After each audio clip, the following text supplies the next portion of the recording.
Right, this is going to be a new episode of Summoning Insight. Is this technically, like, are you doing the seasons thing again? Is this like season 3, episode 2 or something? Season 4, episode season 4. 2. Okay. Even though we probably had like 7 seasons at this point in time, we didn't do. I mean, season 1 in your context was about like 200 episodes or something, right? It was many years, put that way. It was like 2014 or 2016 or something. Yeah, it was a lot. Okay, from this episode, later on, we'll have Wolf, who's obviously LCK colorcaster and obviously was famously of many other games, including Overwatch.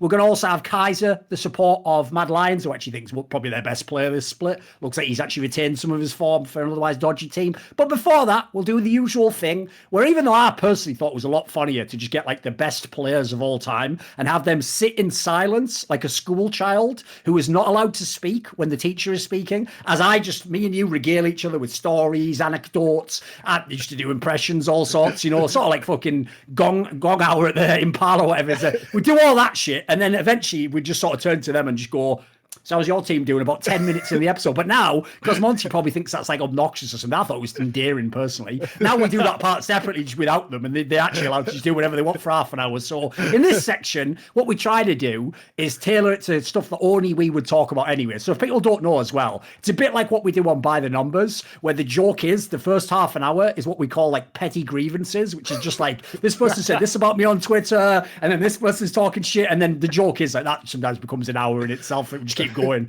So, okay, one thing that I think everyone's noticed, it actually ties into what we talked about on the Four Horsemen episode, is the behavior of TSM on Twitter, right? Now, I will say at the outset, I'm not talking about it like put it this way, this isn't the Four Horsemen. It's not like the end of the fucking world that we have to like screech everything to a halt and like have a meeting in the minds. Like, it's just some bad tweets. But like one area I found very interesting is that whole tack of like Reginald basically like dissing other orgs and going after them and using like weird angles, like that you spend not enough money or something, or whatever the angles are. I noticed now that's just become like almost every team gets one of those at this point in time. And like Reginald's trying to sort of like banter with people, but I don't know. What do you think on this whole approach? Because, I don't know if people know this, but Reginald wasn't like a huge tweeter before. He'd do like the occasional tweet. Usually, actually, when he cynically had some reason to do it, like tweet at Riot or something. So to me, the fact that he tweets so often now already, like something's a bit off with this split for me.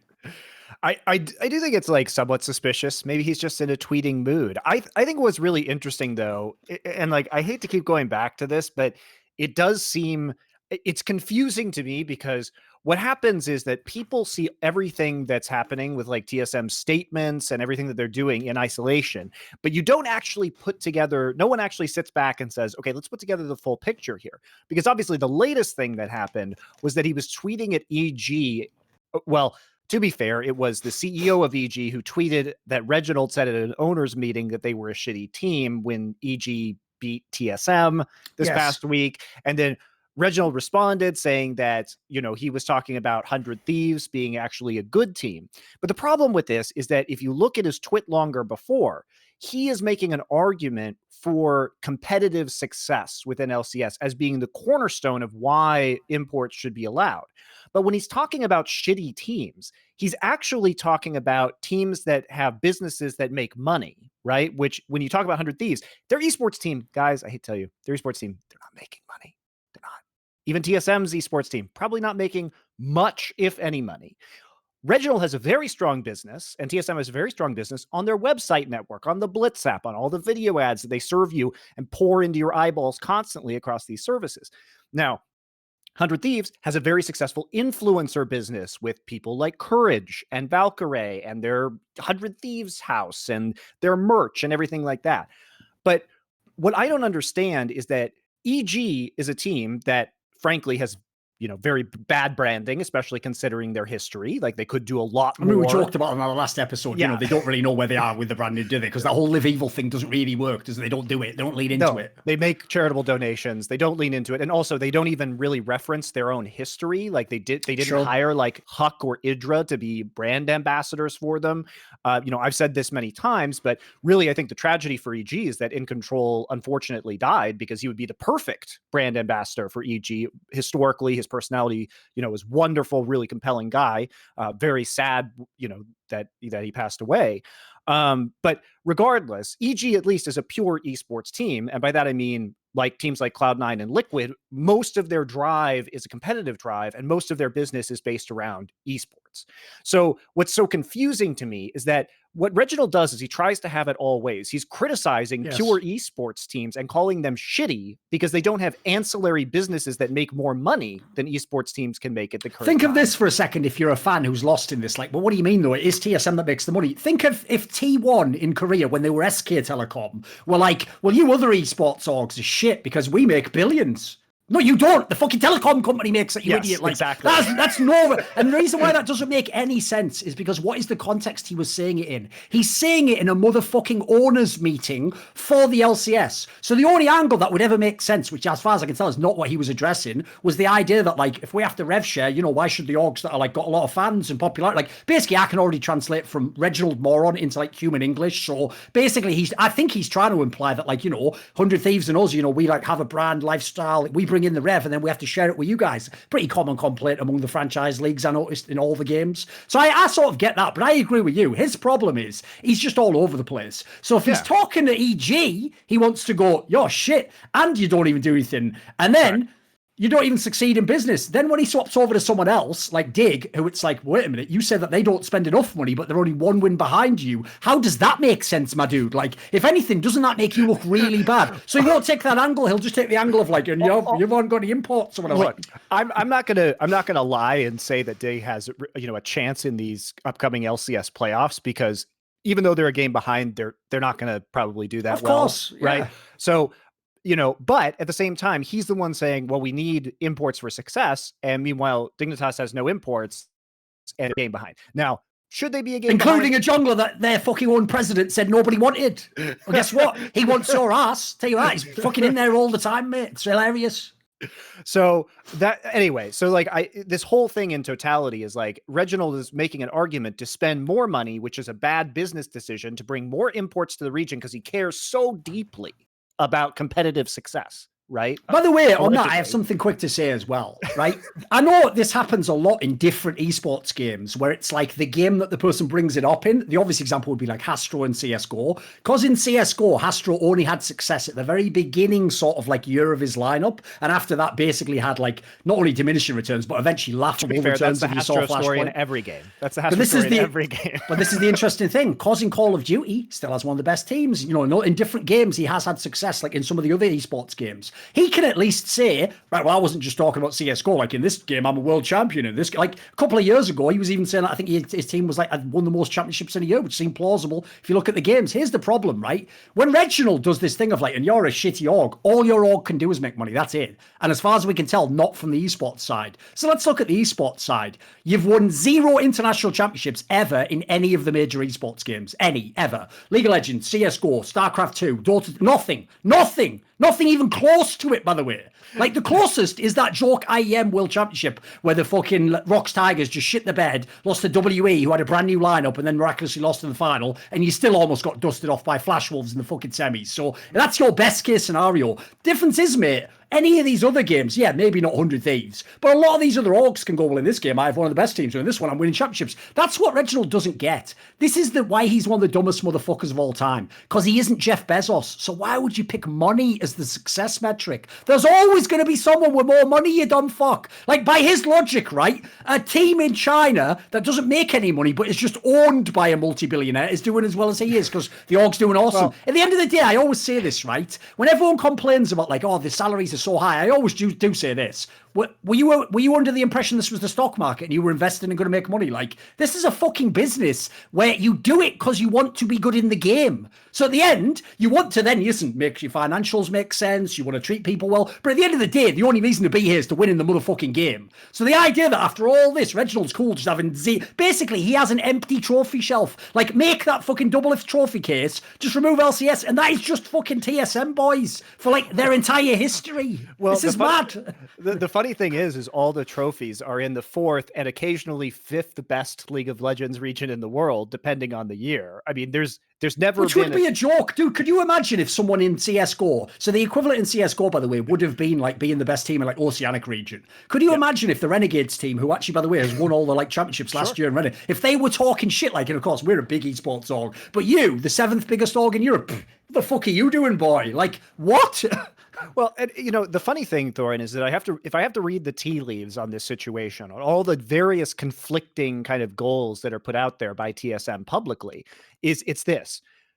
TSM has a very successful business, right? The website business is huge for them, and there's no shitting on that. It's weird how they don't just fuck off and just only do that business then if that's all they care about, isn't it? It's exactly. so mad. Exactly. So when you hear things like, oh, I want to be competitive on the international stage and I need these regulations to be dropped in order to do this so I can spend more money, you can tell that this really eats away at him, because what he actually wants is not the money he's making, but he's happy to brag about that when it gives him a one-up on somebody else, right? But what he actually truly cares about, he's a very competitive person, is competitive success, but he's never gotten that. And so he's willing, it seems that he's willing to spend anything for competitive success. I mean, there's no way that you're making money back on Sword Art, right? You're not making $5 million in Sword Art jersey sales and sponsorship sales in the same way you're not making $10 million if you're Cloud9 off of perks. These are moves that are either to bolster the brand in the long term and give you competitive success for maybe additional investment down the line. So there are ways you can make money, and we're not going to pretend that there aren't. But in terms of a direct correlation between these massive deals and the players, there really isn't one. There really isn't a way to definitively say, we are going to make this money back, right? In which case, it's a competitive move for these rosters that already have the investment, that are willing to spend the money for that success. And so, it's almost reached kind of like Greek tragedy levels with Reginald, where it's like, he's almost like cursed never to have competitive success, but he has financial success, but it doesn't appear that that's really what he wants. Right? At the end of the day. It's like, here's the best way to explain it, right?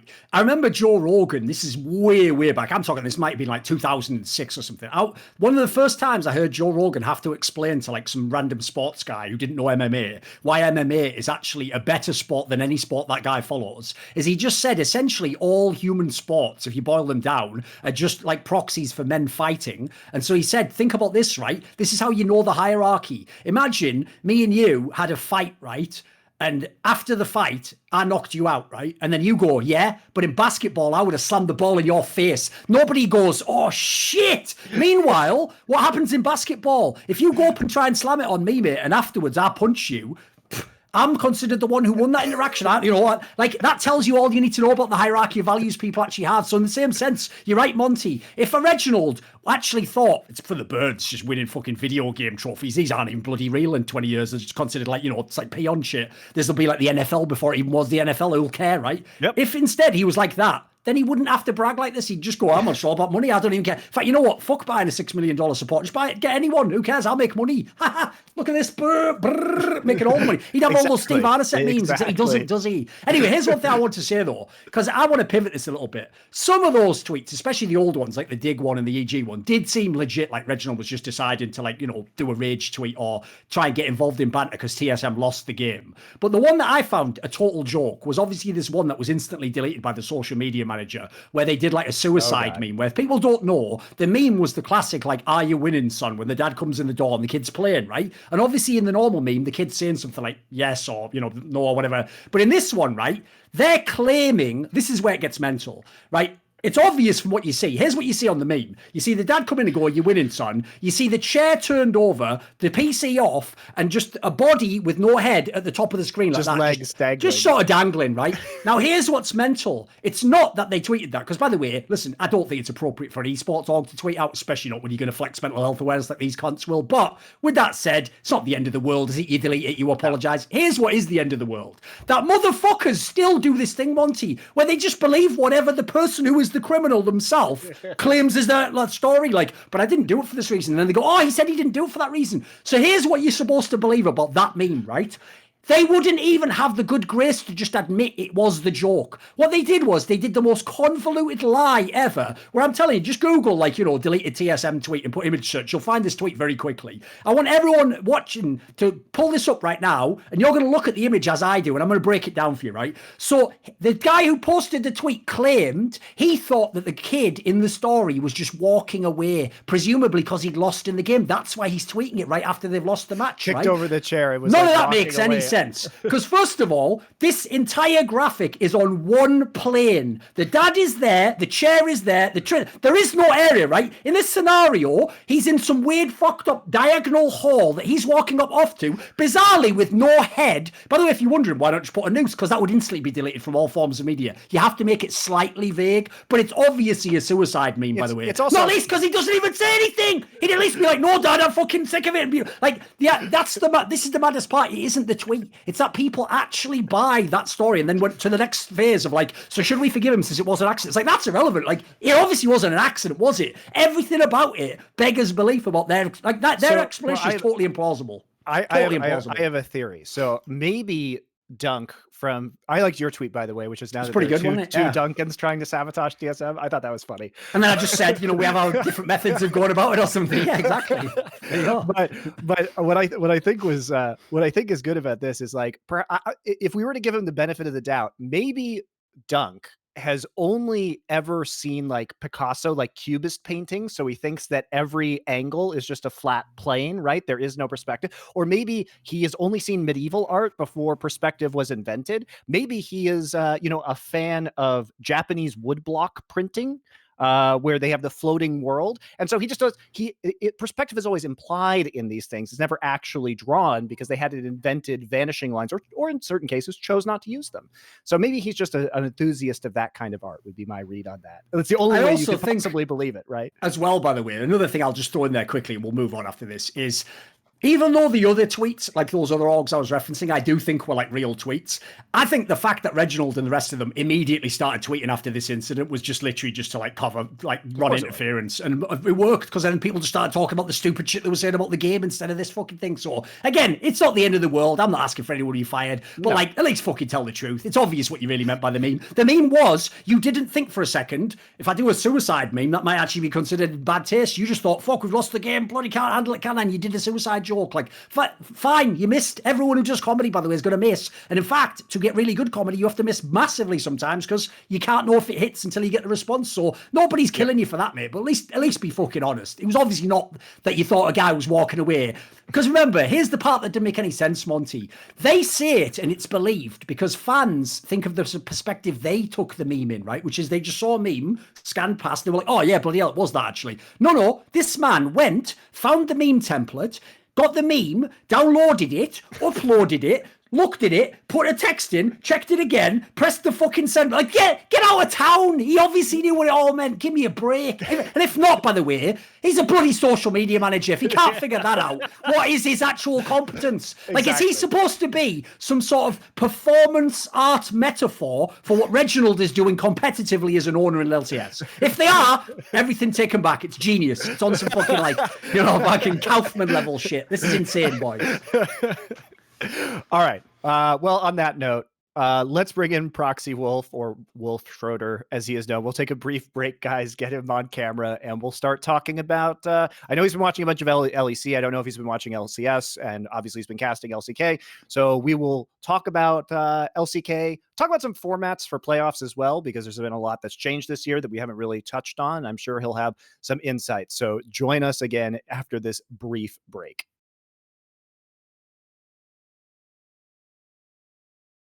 Welcome back to Summoning Insight. We're here with our first guest. It is Wolf from LCK. He is the new caster for LCK, but a long-time caster, if you guys don't know him, going all the way back to the GSL StarCraft 2 days, arrived in Korea, 2010? 2011. 2011. Okay, I was 1 year off. Then notable Heroes of the Storm caster, also World of Tanks caster. And then Wolf took a glorious career in my sloppy seconds of Overwatch League and LCK, right? Yeah, and I cast Vainglory with you for like one time. And as Thorin made a video about recently, you are the only color caster to have done professionally 3 different genres, which are RTS, MOBA, and FPS, at least the only one that I'm aware of. I have done all those genres professionally, but not as a color caster, because I did StarCraft as a play-by-play caster. So obviously before I was a color caster for Warcraft 3, but I never did that at a professional level. By the way, I mean, listen, obviously in the modern world, I don't even know if these VODs would exist on YouTube. Actually, they would because of GSL VODs. But if you ever want to go and see, I think it was like the first season of WCS Korea that Monty and Dor did. And this is why you would want to go and look it up. You don't have to know anything about StarCraft, but literally they invert their roles and Dor is the color caster. So it's just worth watching for how like alien a concept that is if you're from League of Legends. Because Monty actually, by the way, does a pretty good job of play-by-play. Because if you don't know, especially back in the day in OGN, they used to sort of just play by play whoever was talking at the time that the fight started anyway. So they sort of he had some training in it from before, I noticed. That was such an awkward time where like we were commentating that at the GOM TV studio at the same time as you guys were casting that at OGN. When you did like a dual cast, right? Yeah, because basically Blizzard just gave the rights to both. They were like, you guys are gonna fight. I don't know. GOM TV, you can do it too. so to describe what happened in StarCraft 2, which hilariously then managed to happen again in League of Legends, because here's the secret of esports, guys. No company can ever fucking learn a lesson from another one in this industry, so we just are doomed to repeat. Time is a flat circle where we just repeat the same stupid mistakes over and over and over again.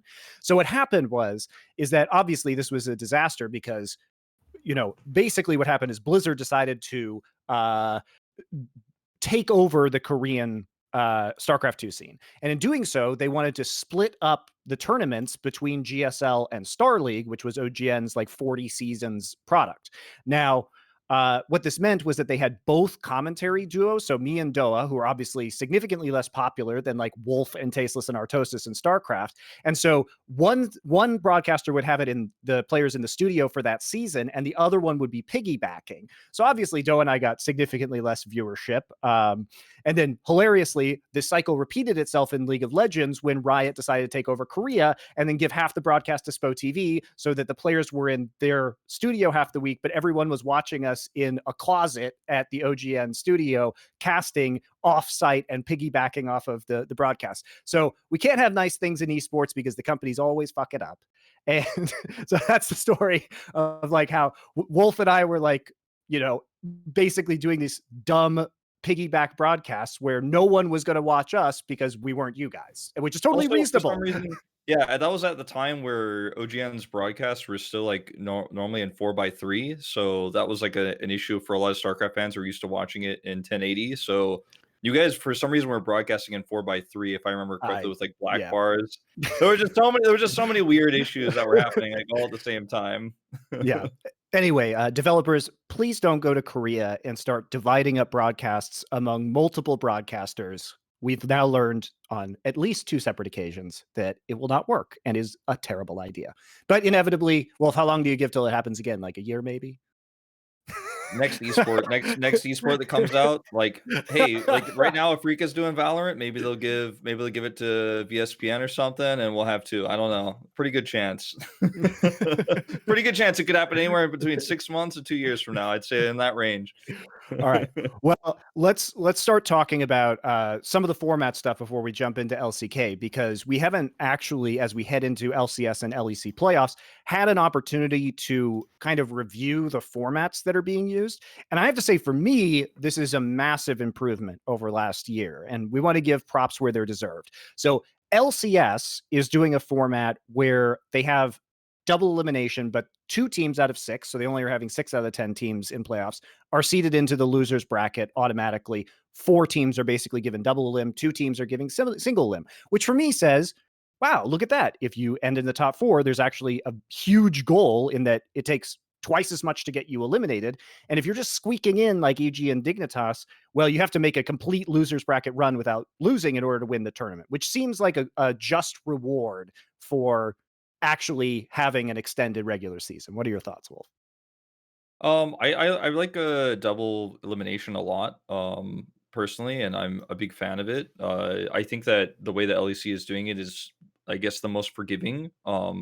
But my take on all these format changes, honestly, like the LCK moving away from Gauntlet, for example, is that it feels like it's it feels like it's an answer to a fan cry, like of I don't like this format. Like it feels like regionally, every format's obviously had a little bit of different flair. I personally am a big stickler for tradition. Everybody who has watched me forever knows that, right? For example, so I'm not a huge fan of the change from Gauntlet. I know that you guys like it. I mean, I know Monty, you've just said that you do. No, I hate no, the no, no, Gauntlet, no, mate. no, no, I hate no, Gauntlet. I don't like it. I don't like it. No, This so No, he you means the don't- change, though. Yeah, this is not you do like the Gauntlet. change. That's what I'm saying. I do like the change here. I wish, like you did, that LCK, now that we're changing, LCK, just to clarify for you guys who Sure. don't know, what happens with LCK is it's not double elimination. The top 2 teams are seeded into the semifinals, and the next 4 teams, so 3 through 6, are seeded into a match that feeds into those semifinals. So yeah. it is single elimination. Now, when in the past, when I've discussed the Gauntlet, when you have so many games like you do in LCK, I do like the fact that it was heavily weighted towards teams' regular season performance, but I didn't like the fact that teams were just, randomly placed there and we'd see them get 3-0'd and then that was it, right? It seemed anticlimactic. Sure. I think that the big weakness of the Gauntlet was that the first few matches felt less interesting and you didn't get to see some of the cool matchups that you would have seen otherwise. You don't get to see the potential semifinals of 2 awesome teams because you see one team attempt to rise and then otherwise potentially fail. And it feels like you're like the bottom teams are somewhat failing upwards as they try to hope to, like, if that makes sense. Like you're playing against a weaker team, then you play against a tougher team, then a tougher team. But by the time you get to the finals, a team who is in the finals has such an inherent advantage because the games are happening in quick succession. You have the ability to study their drafts, their play style. It's usually done over a very short period of time on the same patch that the finals are going to be played on. So you have all these things that give the top team an advantage. But my main reason I like the old format is because of tradition, and I really, I think that was a cool, unique thing that we had in the LCK. But also, I find that like this new format makes seeding way less interesting because now your top seed and your second seed both get seeded. They get one bye round, but they both get it, right? If it was only one team got a bye and there was another different, more complicated bracket, I'd like that a lot more. But winning regular season was such an amazing, awesome thing, and it was so exciting and hype. And yes, sometimes we do have teams that just totally crush and dominate, like DAMWON has been doing, where it's like, well, we knew they were going to win it all along, so it isn't that interesting even in this case. But having that extra goal, I think, is really important to me in terms of like the hype for the regular season, because there's gonna be so many games at the end of the season that are just somewhat meaningless, right? And if we're talking about the top team seeding, especially like Gen.G versus DAMWON Kia, like what seeds they're gonna get, they actually, DAMWON Kia is gonna get to pick who they want for the seed when they go into that second round. I don't know if people know Right. this yet, but actually DAMWON Kia do get to pick who they want going into that semifinal Of the 2 round. winners. It's kind of the like they 2 used to winners. do for LCS, but like 3 or 4 years ago, where they had something similar. So it's kind of like the top seed still does matter a lot, but it matters significantly less. And if you're the top team, I don't think you're that worried about who you're going to face in the semis because you have to face the other team in the other side in the finals anyways. I personally find that for some reason, like this has affected the team's play. Like, if you're Hanwha Life Esports, they've been messing around with drafts like crazy over the last few weeks. And when I thought about it for a while, like, why are they doing this? Like, I think they're smarter than this. They've shown us so many smarter drafts than this. And I thought about it a lot recently. And I think the main reason is because they know they're basically shooing for playoffs during those games. So why do they really care? They can't get first, and they're very unlikely to get second. They're just going to be thrown into this bracket anyways. Who cares if they're third or fourth or fifth or even sixth? Because it doesn't really matter that much with this format. So it does affect the quality of games a little bit, I think. Whereas if you skip a whole best of 5 in the gauntlet format that everybody is watching and studying on your path, right? Especially if you're at the bottom of the gauntlet, right? That's extremely significant because you have to play so many more games. I found that format to be more interesting to me personally. I know I'm like in the massive minority for this. And I know, That's a when niche Riot opinion told me, for sure. yeah, when Riot told me about this, like I was like the only person who was disappointed, and everyone was like Right. so excited, like, Wolf, look at this, we're gonna do this. This is gonna be awesome. mean- It's what everybody wants. And I was like the only one going like, actually, I don't like it. So, as Wolf, much. I will say, like, this format, it doesn't go far enough for me. Like, I would rather just have double a limb, right? So, for me, this doesn't offer enough of an upside off of the gauntlet, right? It's just, it's sort of the same, which I find disappointing. It's not enough of a change for me. Sure. If we had double elimination, it would obviously be a much more extended bracket with 6 teams. Also, the other big change is we have 6 teams instead of 5. So it's a more inclusive playoffs, which I'm never a huge fan of. The less teams that make playoffs, to me, the better. I think 5 was perfect because it's top half, right? 6 is like, why is there a 6 team in here? So my perspective is if you have a long regular season to show, all the teams and give them the most chance. Here's a controversial opinion. I would rather have 4-team triple elim than 6-team double elim. Just because I want to see more games between the top teams. I don't really give a shit about 5th or 6th.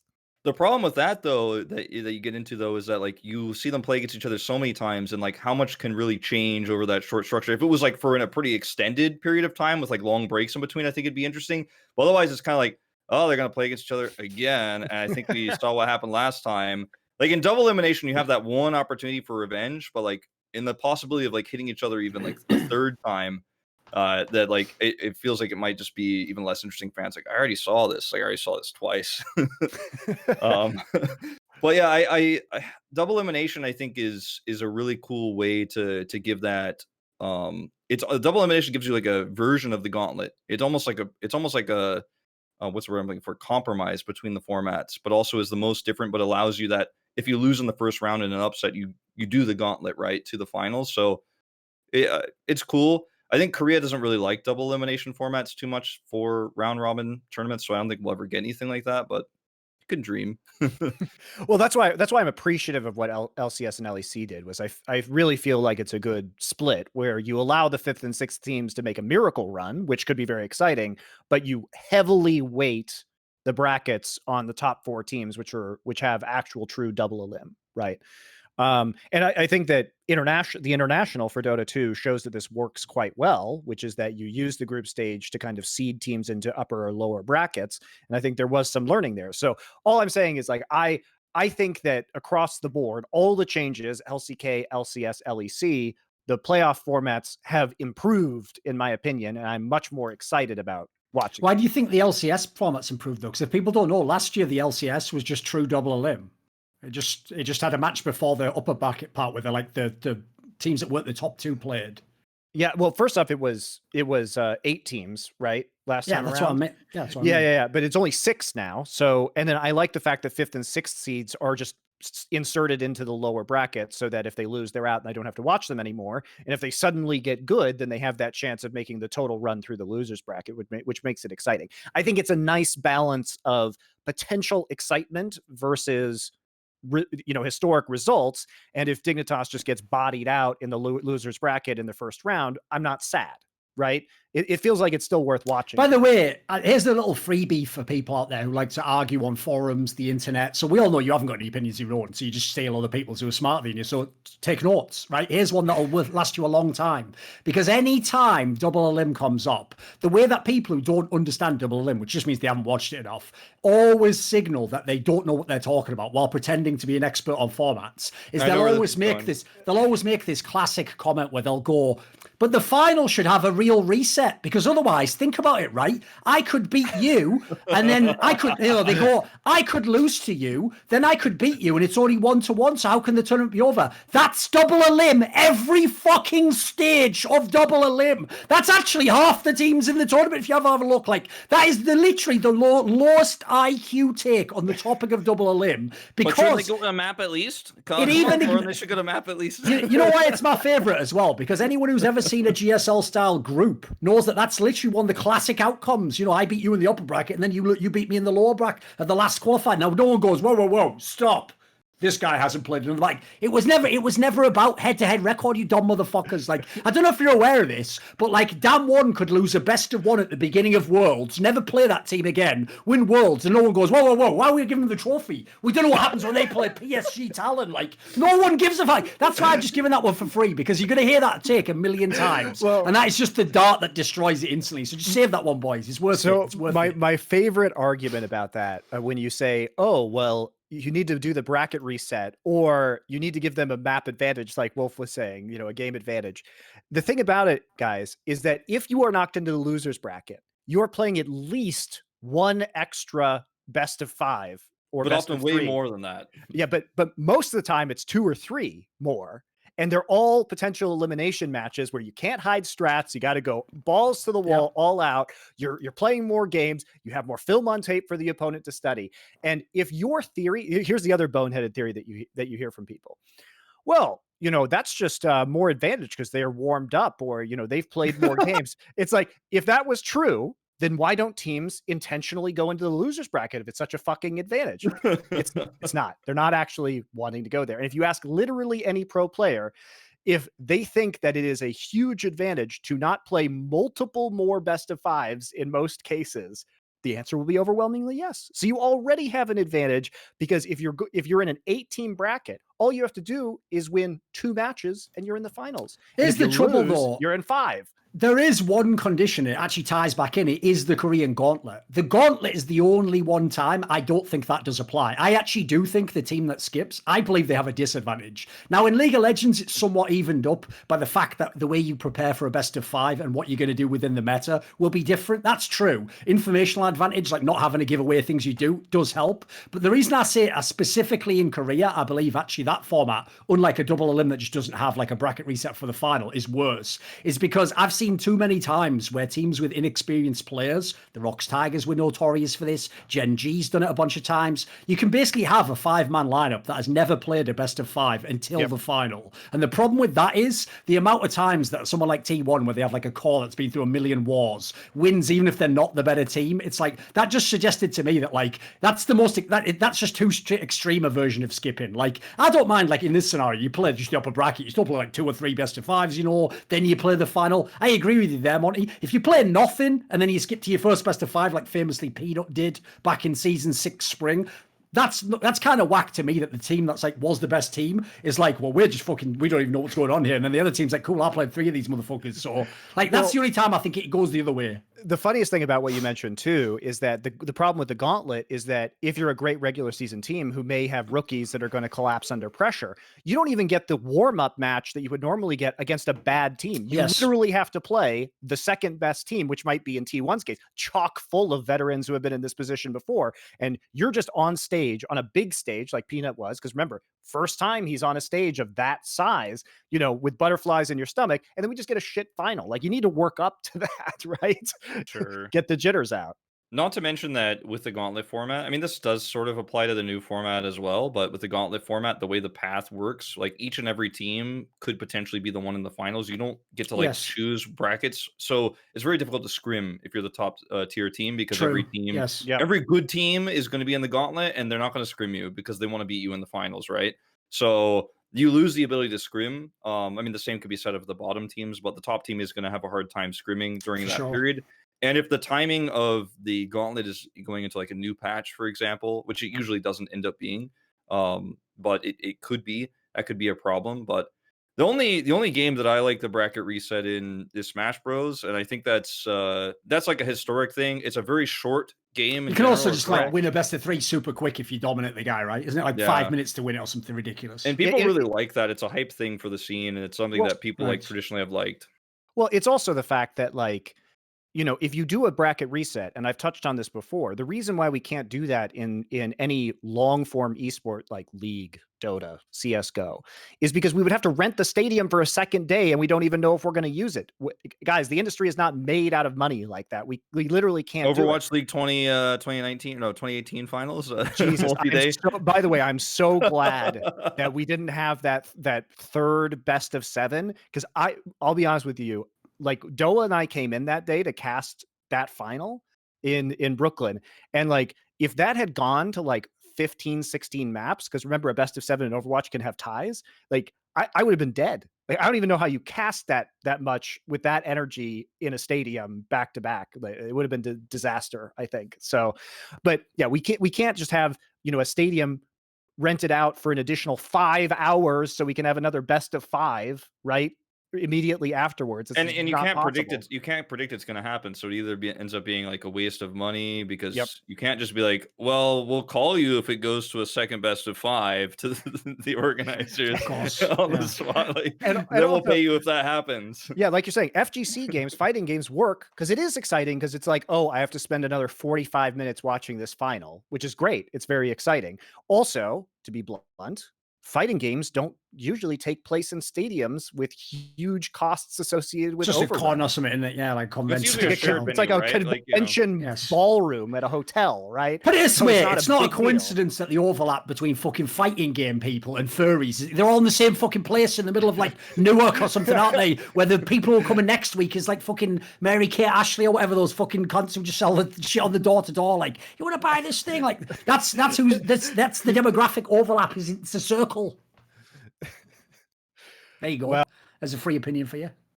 I was just gonna say, we were talking about format stuff, like the format for the LEC. I want to look at the bracket really quick to actually see how this shakes up for Mad Lions.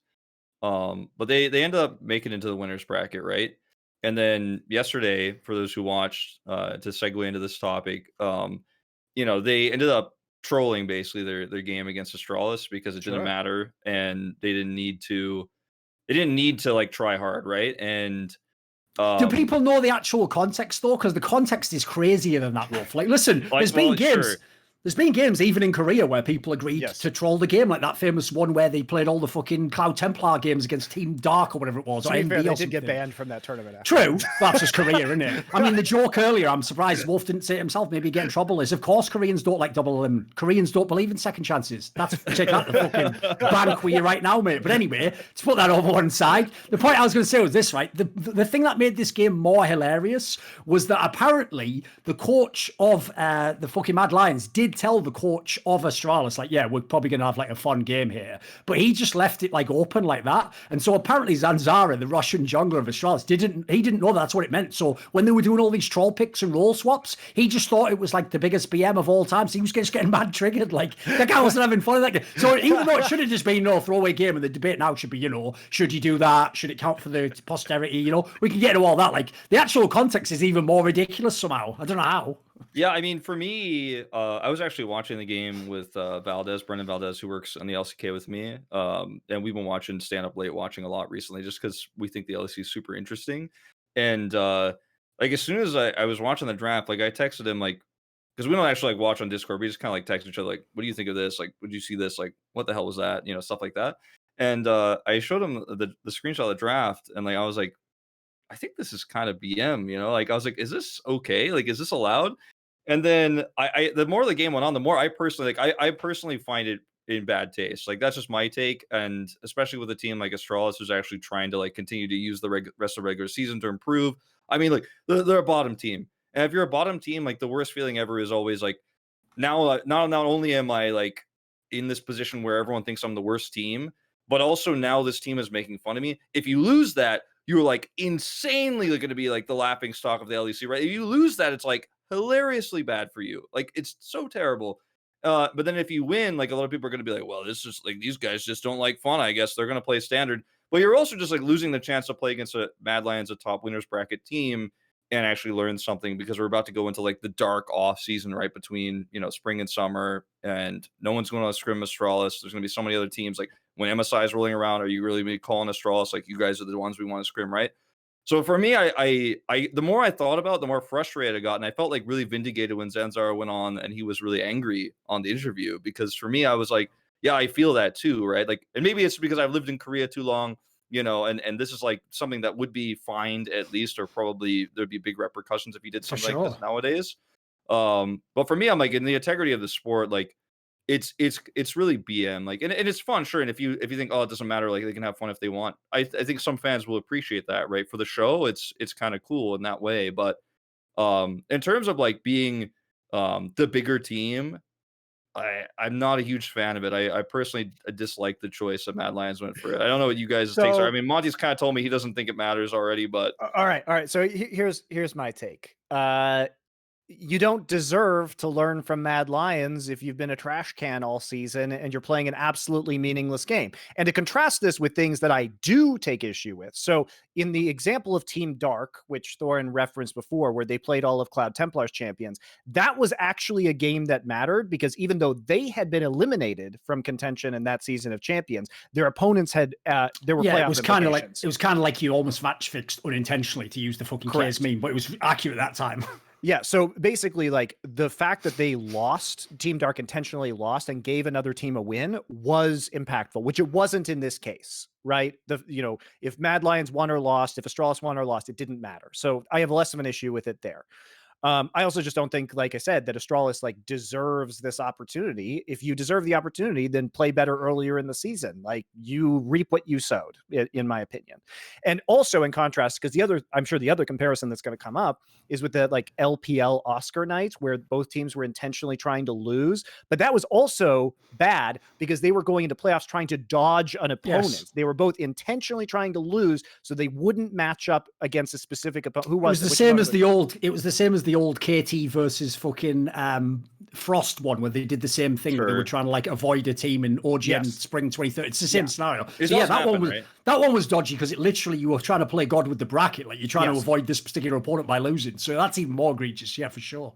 Yeah. So I have issues with those scenarios where we would have a potential change in a playoff bracket result from one team trolling or whatever in a game that is literally meaningless. Like, I thought it was funny. I don't really have an issue. I feel bad for anyone who had money on that game or anyone who had channel points on that game.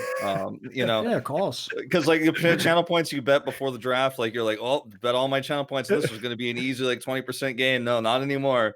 I mean, there's been a lot of historical context for these types of games in esports. My favorite one is the Naniwa versus Nestea game that happened in, I think it was the Blizzard Cup in 2012, where Naniwa was already eliminated. But it was the matchup that everyone was, this is a completely different scenario where fans were actually upset because this was a matchup everyone really wanted to see.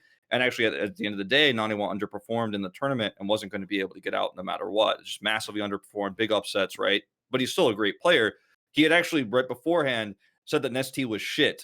I think literally those words at MLG. So it was like this big rivalry brewing. And then everyone was so excited, even though like in an ordinary scenario, everyone was like, well, that match. It was a grudge match. Yeah. It was a grudge match, right? And then Naniwa just grabbed his probes and sent them across the map. Just ran it down, basically. Yeah. Intentionally fed the game. Everyone in league knows the concept. Yeah. And yeah, so everybody was very upset. I mean, some people thought it was funny. And Naniwa said in interviews many times later that he thought, you know, he also didn't get though, Wolf. Like, this is where you knew he'd only been in Korea to play StarCraft, because he didn't get what the concept of an honor-based culture is, and the idea that like you can't just disrespect people to their face in their country as a guest and expect that they're going to go cool, I guess. Like, it's not 4chan, mate. Like, you're talking about Korean culture. I think to me, like, I think there is a certain and I don't know what you want to call it, like chivalry. I don't know what the word for this is. Honor. That's not the right word for sportsmanship. Sportsmanship, sure, but there's a certain like code in terms of like what a professional game is to me, and I think I think sportsmanship is maybe the easiest way to define it. But to me, like in every game, you should play as competitively as possible. You should never try to humiliate your opponents. In like, yeah, sure, you could talk trash in interviews. Yeah, exactly. Yeah, it's like you can talk trash in interviews. You can use an in-game crouch button to teabag somebody. I think something that doesn't affect the gameplay. Yeah. Basically you only humiliate them by beating them. You just don't throw the game, for example. I think fans were excited about it, but like if you're really a Mad Lions fan, wouldn't you be happier to see them like totally smash Astralis by playing standard and like just totally destroy them in a straight up game? Like, if I'm a Mad Lions fan, like, it was funny at first, but then I'm like, oh man, we lost to Astralis. Like, it's not funny anymore. Like, we lost, and like my players were trolling, and like, I don't know. I feel like it's somewhat disrespectful to the fans as well who wanted to watch that game. It's disrespectful to both teams' fans. That's my take, and I just wanted to put that out there because I feel like most people thought it was funny, but I think when I think at it from Zanzara's perspective, especially because he seemed to feel that there was an agreement that they were going to take it very seriously, but perhaps it was misinterpreted. You know, that's up for debate. He thought it was going to be a serious game. The team thought it was going to be a serious game, and obviously, you know, it did not end up being that. So that's something that happens in these formats, right? Where seeding doesn't really matter on like a fourth versus third versus second scenario as much. So, you know, I think that's kind of a miss. And, you know, we were on track to potentially have like the closest, LEC bracket of all time. It could have been a 5-way tie. Like, there was so many upsets in the last week of play, but it didn't end up happening. So this game ended up sucking. But it's the first time in a while I think we haven't had any tiebreakers in either LCS and LEC. Might be the first time ever, actually. Yeah, because it's a terrible format. Yeah.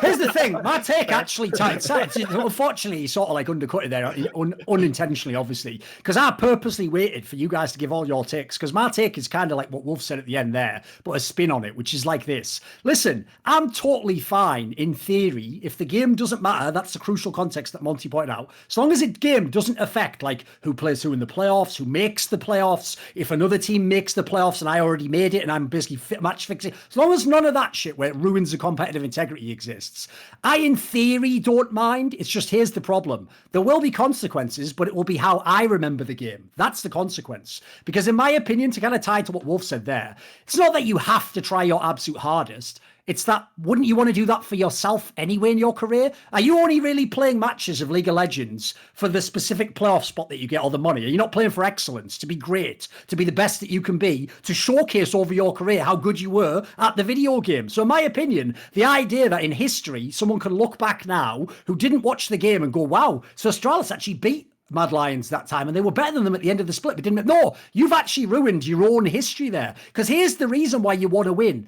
Because that's what champions do. Champions don't just want to win a game. They want to be the most dominant team in history. They want to win every game. Like, those T1 players aren't like joking in the past where they used to win the league anyway, but then when they lost like one game, be like, oh, well, we apologize, we'll do better. Like, they were actually shooting for the top. So what I would say is that is like, come on, the whole reason to be the best in the game is because that's the purpose of the game. The byproducts of success are byproducts. They come with being great. It's the same argument I always give. It's the edgiest argument of all time. Here's the reason why Tom Brady isn't the GOAT in the NFL. Where the fucking MVP's at? If you're the GOAT, you do it every day. Like Aristotle said, greatness is a fucking habit. It is not an isolated incident. Therefore, if you're the best, just show me every regular season game. Don't take games off. Don't just chill. Don't just let someone else win the MVP. MVP means the most valuable player. So if your opponent has 5 and you have 3, game over. That's it. That's the player award there. Nothing to do with teams on that one. So all I'll say on that is like same scenario. If you want to fuck around, listen, the Mad Lions players don't care about this game. Astralis probably don't care about this game. Sure, they're not going to be the great players. But in theory, that is the reason you compete. Like, this isn't like a fucking joke tournament. Like, maybe those Astralis players will never be in LEC again. Maybe some of the Mad Lions players never will be again. You might look 1 year down the line and think, I mean, you won't, but in theory, you might think, oh, maybe I should have tried in that game. There's my take. Yeah, I mean, I don't think I could have said it better. Like, I think you and I are pretty aligned in that regard. Like, that captured like what I was trying to say. Like, it's not sportsmanship. It's not like a code. It's just the drive you should for be excellence. Excellent. Yeah, you should be excellent, right? Like, you should play every game your best, and you should play to the meta, and you should play to what everyone watching, what the fans paid to see, right? When nobody's paying, this is not like a sports venue, but you know what I mean, right? Like, if this was pay-per-view, people would be upset. People would bet money on that game because I'm sure there's people out there who did that are probably very upset, right? But I mean, that's on them, But I mean, at the end of the day, like, I mean, if there was like an official betting, like sanctioned betting site, like they could be very upset actually about this game. And if there is, I mean, there might even be without my knowledge, but if there is, like, they're probably very upset about this. If this happened in Korea, there'd be like an investigation as we were. Oh, by the way, in a sane world, even in Europe, this should actually happen. Like, the first thing, I'm not joking, that should happen when that game finishes and the way it was played out is there should literally be a police investigation of anyone who placed bets on Astralis before the game, because an obvious information leak would be the motherfucking coach just telling his friends that. Now, I'm not saying he did that, but my point is, you have now opened a can of worms nobody wants opened. But it actually should happen, brother, because for all we know, that could be what was going on. I mean, it doesn't seem like it was, but that's the problem with doing these sorts of stupid moves. You get away with this, and what happens when it really happens later, right? I want to be very clear. There is absolutely no evidence that any kind of betting scandal happened, but this is how betting scandals happened. And I totally agree with you that the biggest problem to me is that there could be an actual inside betting scandal that as a result of this action, right? Yeah, I wouldn't assume, nobody is assuming that happened, but like these sort of situations can lead to these could be created by such scenarios, obviously. So and there's no way ever to do this accurately because if teams want to soft into game and make it look like they're trying, they can do that, and no one will ever be able to argue with that. It's more the hard inting. Oh, by the way, there's the other problem as well. People also don't make that distinction because listen, I don't give a fuck about the idea of like it's not that you have to play your hardest. Like I would do that and Wolf would do that in this scenario. It's actually more of like an Asian thing. It is kind of like Bushido code in some sense. You have to show some level of respect to your opponent and yourself by bringing. But you also want to hide strats. But that's the problem. People are going to go, yeah, but Thorin, he hide strats, right? All we're saying is just play normal meta champions. You don't have to do anything that you normally... All you have to do is just pick characters that fit the fucking role. In this case, they didn't just pick troll picks. They even did role swaps that don't even make sense. So, like, there is a happy medium between the two. Like, if they wanted to just, as you say, just don't show anything, play a fun game, just play normal champions and just let whatever happen. Do an ARAM in that scenario, you know. All right. Well, let's switch. I want to talk about LCK while you're here, because we actually did have a pretty big match that happened this last week that you were casting between T1 and Gen.G, which resulted in a very convincing T1 2-0, got T1 into the playoffs. Gen.G was, definitely considered the better team. We saw a roster iteration of T1 that was basically 2020 T1, except with Korea at the support position, which you would have thought coming into this year that would probably be the strongest mixture of players, both in terms of individual ability as well as team synergy. So let's start with where you think T1 is right now. And if you think that perhaps this is their roster going forward, any information you have about why they were making so many changes or where the coaching staff is at? I think the coaching staff, is somewhat of a controversial take, but I think the coaching staff isn't 100% sure what their plan is. Like that's my take. And I think that it's been pretty difficult for Danny to maintain like correct PR on this because the T1 fans are very, very, very, very sensitive, and also very vocal and outspoken. I think the best take you're ever going to get on like T1's coaching philosophy, like whether you believe it or not, is Ashley Kong did a video on it with Danny. You can look that up. There's an interview with him, and like that's, by the way, I think the most I've ever seen a Korean coach open up like in public and actually have a dialogue with anyone like ever, that I've seen. But anyway, the idea was what he said officially, which Faker did eventually back up in an interview, is that Faker wanted to take a break. He wasn't feeling like he was on peak form, and that after he decided he was ready, he and Danny spoke. Danny made the decision. He came back. Again, this is all just what the official statements are. You can believe it if you want. Like I think I myself am still somewhat skeptical about these statements, but this roster that we saw against Gen.G looked very good, and it didn't look very good because the players that were playing were mechanically stronger on a one player to one player basis, like lane matchups or mechanics. I felt like this team played better together, and the shot calling was cleaner. Like when you see the comms, we always get the comms at the end of the series. Sometimes we translate them, sometimes they're just memes, and we just ignore them and talk over them. But it was really interesting to see how everyone was talking, but also sharing quick information. Like the comms were clean. There was not a lot of like banter or people talking over each other. It was just one person at a time talking, making calls. No flash, kill the turret, kill the nexus kind of stuff at the end of the game. And I think that's the first time I've ever seen a T1 comm this season that looked like that, instead of people arguing with each other or talking over each other, or people kind of like starting to make a call and then stopping because someone older than them or someone a little bit more experienced, like maybe Teddy started to talk and then Zayas wasn't as confident in the call he was going to make, kind of thing. That's something I noticed right away. So you did think it was the lack of the rookies then? That was why? I think the veteran roster just stepped up and showed that they have nerves of steel considering the situation, and just made better macro plays overall. Their decisiveness was apparent.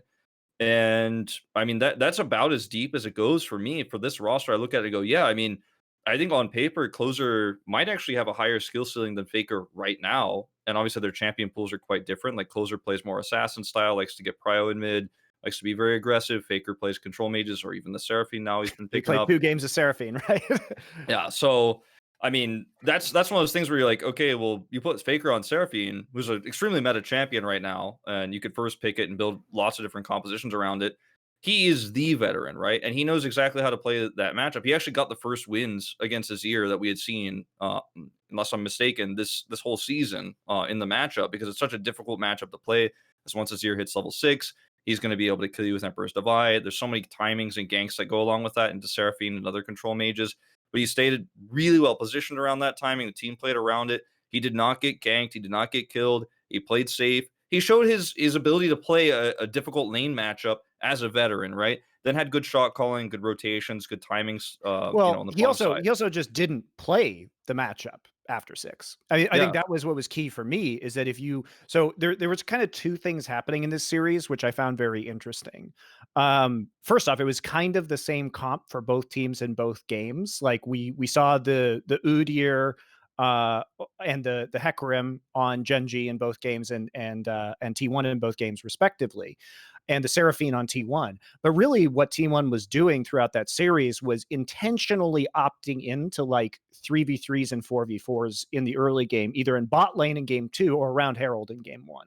And the thing about Udyr, so I know you're a big Udyr player. I probably played like 100 games of Udyr already this year.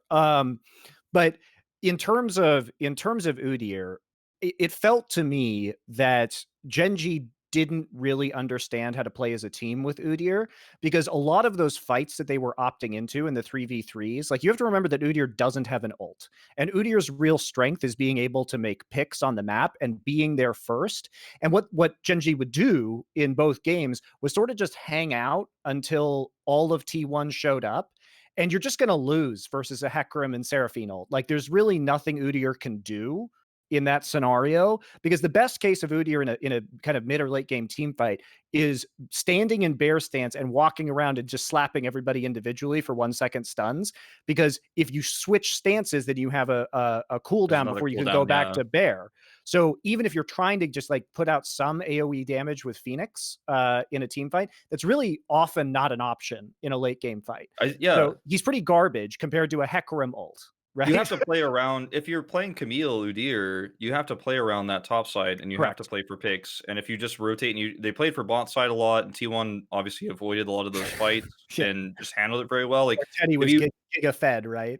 Yeah, and if you actually don't play around the top side, then you're really going to struggle. And I mean, Udyr's strength is snowballing a game oftentimes. I mean, that's just how it often goes. You end up you get a lead, you steal jungle camps away, you rotate so quickly. And then you can clear vision, and no one can stop you. You could just clear vision with impunity. Oh, like I noticed they have some vision over there. Like you just zoom over and just clear it all up. If somebody tries to rotate, you tiger stance for attack speed, and then you just clear it, and then you're done. Yeah. And then like if anyone tries to stop you, or it's going to take more than one person to stop you. Like no matter what, almost no character, no champion is going to be able to catch him and kill him 1v1 in a normal game. So you have to send multiple resources, and if you do that, then you lose control over one of your lanes. Some more of the pressure comes on the other side of the map, but you have to get ahead to make that happen, and they just weren't able to do that. And T1 just understood their win conditions better. Like you can't do anything if you're playing against a Seraphine and a Hecarim as Azir and Udyr in a 3v3 or a 4v4. Yeah, there's so many of those fights. No ults came out from BDD. Like he didn't even get to ult in most of the fights. Yeah. So I mean, he's just going to be hard CC'd the entire time, right? So I guess my point is that while it was a very convincing win for T1, it felt to me like we saw the same comps or the same play styles from both teams, both games. It felt that Gen.G was playing those comps badly, and T1 was playing their comp well, but also T1 was getting all the fights you could possibly want with that comp, right? They were getting them all. They were just baiting them into these like river or bot lane fights. And so I didn't really feel like I learned a lot. I felt like T1 played a very clean game. I think they snowballed very well, especially in game 2 off of Teddy's enormous advantage, and they played the team fights well. But I feel like Gen.G set themselves up at such a disadvantage and didn't even understand how to play the Udyr that it left me wanting a lot more, which I'm sure we'll get in playoffs. Yeah, I do agree. I think it was in a lot of ways G1 or G2. Not G2. What am I saying? Gen.G. I've been watching too much LEC. G1. Gen.G losing the series more than T1 winning it in a lot of ways, but it was a comp that could have gotten out of hand if it was a different T1 roster and they ended up getting behind, or if Gen.G did get like an early pick on the top side, then everyone's rotating too slowly, or closers trying to prove something in mid instead of just playing the game and playing for small advantages. Things can get out of hand. And I also feel like if you actually draft with closer in mid, you can't put him on the Seraphine like that, or he will get stomped by Azir in the matchup. That's my personal take. I feel like he won't be able to handle it as well. Faker seems to be much more stable as a laner in those tough matchups, and he's a veteran, right? So that just comes with it. Even though Seraphine's a very new champ, I mean, he has played some of the most games of Azir of anyone in the world, the most successful and best games of Azir we've seen over the years. So he knows how to play against it. But yeah, I mean, I think that, and I said this, Thorin, on the show we did just a few days ago. I really do feel that the best version of T1 and T1 at their peak, no matter what roster it is, they have so much potential. I feel like they're the only team that could beat DAMWON this season. Like if T1 actually plays at their very best, they're the only team that could do it. I feel like Gen.G has already shown us their best for like almost 2 years now, and it's not good enough. DRX is just too unstable. Hanwha Life Esports, its drafting is all over the place. And I think if T1 play really well, I think they're the team that could do it. And they just secured playoffs. So who knows? I mean, I'm hoping they make a miracle run, because I feel like, if they end up falling or changing their roster up again, I'm going to be disappointed. Like, stick with this one, T1, for a little bit longer, see how it goes. Yeah, but that's also, like, what you just said there at the end is what's so key. It's like, now that you actually have a lineup that looked good, not only that, it was literally against the second best team. Basically, the only team on paper that would be a massive favourite is actually DAMWON. That's it. So in theory, T1, if they actually went with this roster and had anything close to this level of form in the playoffs, dude, those other teams are right there for the taking. DRX and Hanwha Life, Gen.G have their own issues in playoffs. Like, I could see a world where, if, like, the miracle run isn't even that much of a miracle, just you could make the final, which was inconceivable even 2 weeks ago. The idea that you, like, 2 weeks ago, a week ago, the idea that you could make the final with T1, every variation had its own flaw that they put in. So if I'm them, I'd just be cynical to say and just put this lineup in. I would just play this for the playoffs. Yeah, and this could be, what everything was leading up to as well. And the only thing that really matters are the playoffs. So if T1 has gotten it together in the nick of time, and I don't mean to downplay T1's performance, because I think they were very dominant in this series. I just saw serious flaws with the way that Gen.G was playing, which gives me pause. But I think there's an interesting discussion to be had about the LCK more generally, because a lot of these rosters, are very flawed. Like, we talk about DRX, or we talk about Hanwha Life, and I feel almost like it's just every roster is just a worse version of a roster last year. Yes, including DAMWON, which is Khan is just a worse Noggery, like, straight up. So, and they don't have the same. I mean, they've got Koma now and Mandu. They like swapped coaching staff with SKT, right?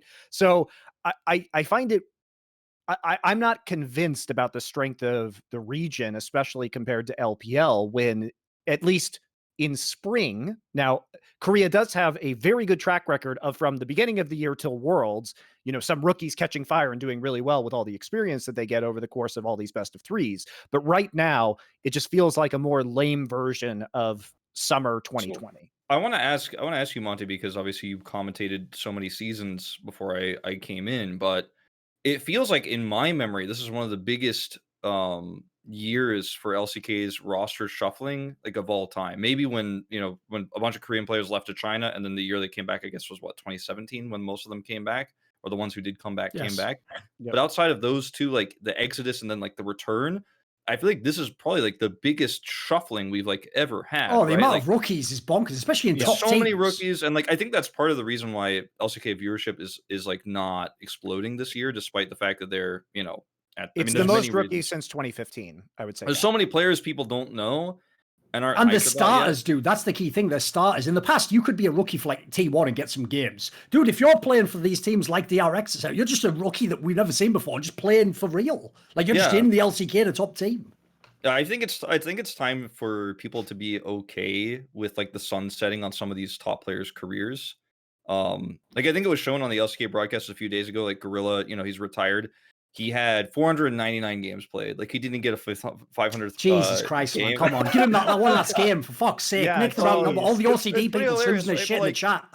I mean, I'm sure he knew too, like, if we made playoffs at one time, we might have gotten that last, like, that 500th game. He should have intentionally lost a playoff game just so he would have one more. Yeah. But, like, it's okay. It's okay to, I think a lot of League of Legends fans, I feel like in so many other scenes, like in Overwatch in particular, in StarCraft, people are so excited for the new rookie that's hyped. Like, when Sparkle is coming to Overwatch League, everyone's like, yes, holy shit, this guy, heard he's so good. The Mystic players are going, look at all these new rookies coming through. Like, where are they going? Where are they going? Where's Hoxall? Is all Vancouver Titans? They're all coming over. Everybody gets really excited, really hyped about that. And StarCraft 2, so who's this guy who came into GSL Code A? He came to the Code A. He made Code S. Like, who is this guy who's never been in Code S before? Everyone gets like really excited, rallies behind this player.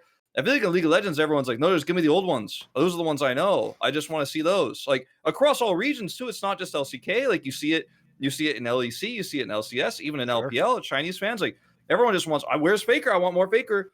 I set my calendar for waking up for that T1 game, and then I woke up and Faker wasn't on the roster. So guess I'm going to sleep because it just doesn't matter to me anymore. I feel like it's okay for fans to accept that some of these players are going to retire. They played for a really long time. They've had great legacies, but there will be new players that come in that have similar legacies, right? And I think people need to start looking at some of these rising stars as potentially the new players. And like, are we going to have a new Faker anytime soon? Maybe not. League of Legends as an esport might go away before we ever have that. But that's okay. Probably likely. That's okay. It looks less and less likely every year, right? But like, I think it's okay for fans to let the sun set on some of these players' careers, and actually be okay with the fact that like Faker isn't starting in all of these games because T1 still and casters as well. You know, why is everyone still going on about fucking Joe Miller, D-Man, Monty, George? Why can't some young buck like Wolf get some shine? You know, maybe he's got something to contribute to the scene, guys. Come on. He's not a rookie though. That's the problem. That chronicler guy. There you go. There's the becoming rookie. Now, the reason I also say that, of course, is because at my job, esports historian is the only job where you inarguably get better the longer that it goes on. So actually, you can never replace me with a new person. They can never ever be as good, could they? Logically. So my job's the only one that's safe. It just happens to happen that way. Yeah. I was scaling the whole time, motherfucker. You're playing the LS game, the long scaling. Of course, yeah. No sin in here, mate. We're just all saints. We as long as no one else does anything wrong, we win the game at the end of life. That's it, man. Hey, like that was the thing that Tasteless used to always say. Like caster, we make the finals every time. Like casters always go to the finals. That's the joke. Like, yeah. That's actually only two casters on the league. You're going to the finals every time. It's actually why sponsorships for casters are such a good idea, right? You don't know if the team's going to make it. You don't know what the team's performance is going to be. Caster performance, very predictable, very predictable. Also, always relevant, as you're saying, always making the finals. So sponsor more casters is really what I tell companies all the time. Now that said, let's talk about these playoffs a little bit before we get Kaiser on, because we're already running a little bit over. So you inferred earlier that T1 might be the only team that can actually realistically challenge the DAMWON crown. Now DAMWON has had a very good season so far. They're 14-1, which is crazy. That is a very good record over 15 best of threes. And to be clear, there's still a couple more weeks of competition that you guys have in the regular season before you enter into those playoffs. So it'll be 2 more weeks. And what are their upcoming opponents? Gen.G and DRX this next week, which are both going to be hopefully very good games. And then they play KT, who is perpetually disappointing the week after that. So yeah. What is your outlook here? Do you think DAMWON is the runaway favorite? Do you think T1 over the next couple weeks can get it together? T1 also plays DRX and Hanwha and Africa. So I think that we'll get a better picture of T1 in the coming weeks in their last few games. Because I don't want to be the crazy like guy who's like got the megaphone saying like, this is it, I'm the biggest new T1 fan of all time. Like they won that one series against Gen.G, so therefore using the same they're going to the finals. Yeah. Exactly. Like they won 2 isolated games, so therefore no, I do think they're on the rise, and I think they can stabilize. I think T1 at their peak, again, I have to give the caveat, at their peak, if they play at their best, which is so far I think going to be with this roster, then I think they're the team that could do it, because their macro looks phenomenal. Individually, the players look great, and this is a strong roster just in general. But if you look at the rest of the teams, like I don't think so. And that's like a big if for T1, because who knows? T1 might just next week be like, oh, well, we're moving on to the next roster. Like, it was pretty cool to have Faker in, and the fans were getting pretty upset. We released a documentary the day before, so we had to put Faker in that day. So, like, get the YouTube clicks up. Oh, I don't know what they're going to do. I joke, but there's a realistic chance that they change their roster again. So I don't want to say, like, oh, everybody watch T1, this is the team. But I want to say everybody watch T1, this could be the team. Like, this is a team that could do it. But otherwise, I see... I would put the chances of Gen.G, Hanwha, or DRX beating Gen.G at like 25% or less. Like I think DAMWON is just a much stronger team, especially on longer series.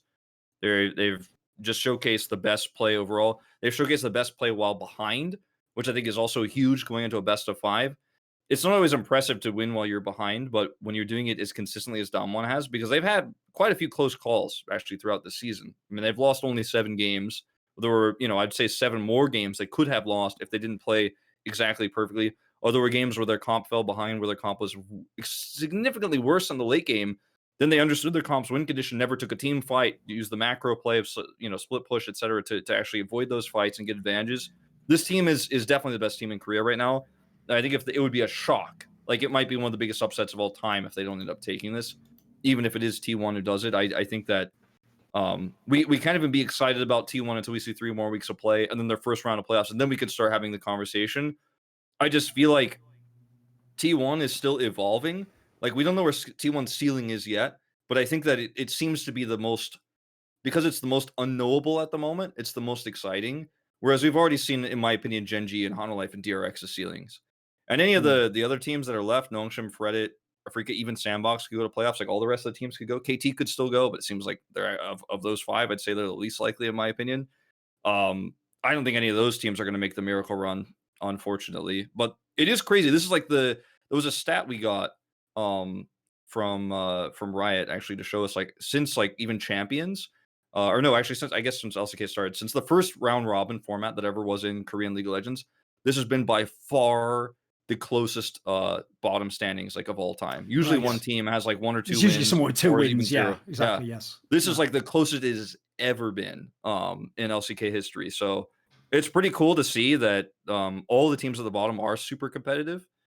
But will they be able to topple DAMWON Kia? Like, will we see that miracle run? Is Fred Brion going to be the Royal Roaders? Like, I don't think so. I'll kill the whole hype for the entire season. The reason nobody is going to have any chance to actually beat DAMWON is because, unfortunately, one aspect we didn't talk about is, like, if you were going to make rosters, the last position you would want all your rookies to be is the motherfucking jungle. So you look at the other teams out there, the canyon gap is a fucking canyon. It's ridiculous. Like, who is the second best jungler in LCK? First of all, that's like a 20-minute conversation. And it might be a motherfucker like Pure. And also Pioshik, like, I don't know. The rest of Pioshik, the problem with Pioshik is the rest of his team is all rookies. So it's like, even if that's a favorable matchup, you literally have unfavorable matchups in every other role, right? So to me, that's the part that just kills it. Because, like, you can't say, like, so DAMWON's not only the best team, they have the best solo laners and by far the best jungler. This should be a great game. It's like, you know what, Wolf's the one who has to come up with the reason why it is. I don't. I can just say it's going to suck. But just enjoy the dominance. Just enjoy DAMWON winning again, going back to back. And here's the thing is that DAMWON might actually fool some people over the next few weeks because they're locked into first place. They can literally lose all the rest of their matches and still be in first place. So, we don't expect them to be playing 100%, probably just very standard, probably just saving some things, probably not really caring about the results. Hate to say it, maybe manipulating the playoff bracket. Here's where, if you were truly gangster, what you would do is this. Like, let me double check. Wolf, they must play T1 again before the end, right? Have they played them twice? They do not. I think they've played them twice already. Never mind now. I was going to say, if they were going to play T1, that's when I would consider just putting in like a fucking sob or purposely fucking around. So you just give them like false hope with a roster that you want them to use in the playoffs. Like, that would be the gangster move. Here's the big brain play, though, if you're DAMWON. I think, like, the biggest brain play is you just keep playing the exact same style you've been winning with the entire time while practicing other things. Yeah, of course. Yes. So you just keep showing Khan, Sion, weak side top, play very stable bottom side, and then you just play not to lose and play around Canyon's jungle. And then you just get small advantages every time the teams mess up. You just keep playing that style like every single regular season game and all the way up until the finals, until you struggle in the playoffs, if that happens in that semifinals, which again seems very unlikely. And then if the team is like coming in like, oh, I figured them out, I've seen everything. The coach is like, I'm coming in, I studied all the drafts. And that's when you show for the first time in like game 2 or game 3 of the finals. That's when you're like, oh, actually, we have this completely different style that we haven't shown you. And that's what's so scary about DAMWON, because they've literally shown us like only one style of play through the second round robin, like only one. And somehow people are still not banning Khan Sion for some reason. And he just keeps playing and he just keeps winning with it. They must know something from scrims that's even more dangerous. That's my read on that situation. I mean, it's definitely possible, but I look at this and I'm like, DAMWON Kia hasn't even shown us what their depth is the second round robin, like at all. Like, not even slightly. Like, Hanwha has messed around with some weird stuff. DRX is always showing what they never keep anything hidden. They're just like, well, let's just go with this. Pioshik's like, yeah, fuck it.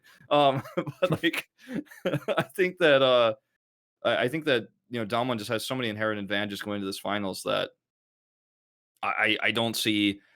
T1 could be the only one. Like, T1 like wields Excalibur, the Master Sword, or whatever reference you want to have. But like, even they, I don't think will be able to crack them. So I think the finals might be terrible. And I hate to say that about my league, but like I think the finals might be terrible. I'm just warning you guys. So many LCK finals have been terrible, Wolf. It's just another another gem in a long line of potentially terrible finals. Well, hopefully it won't be. T1 is the hope that we will actually have a decent final against DAMWON. It seems like.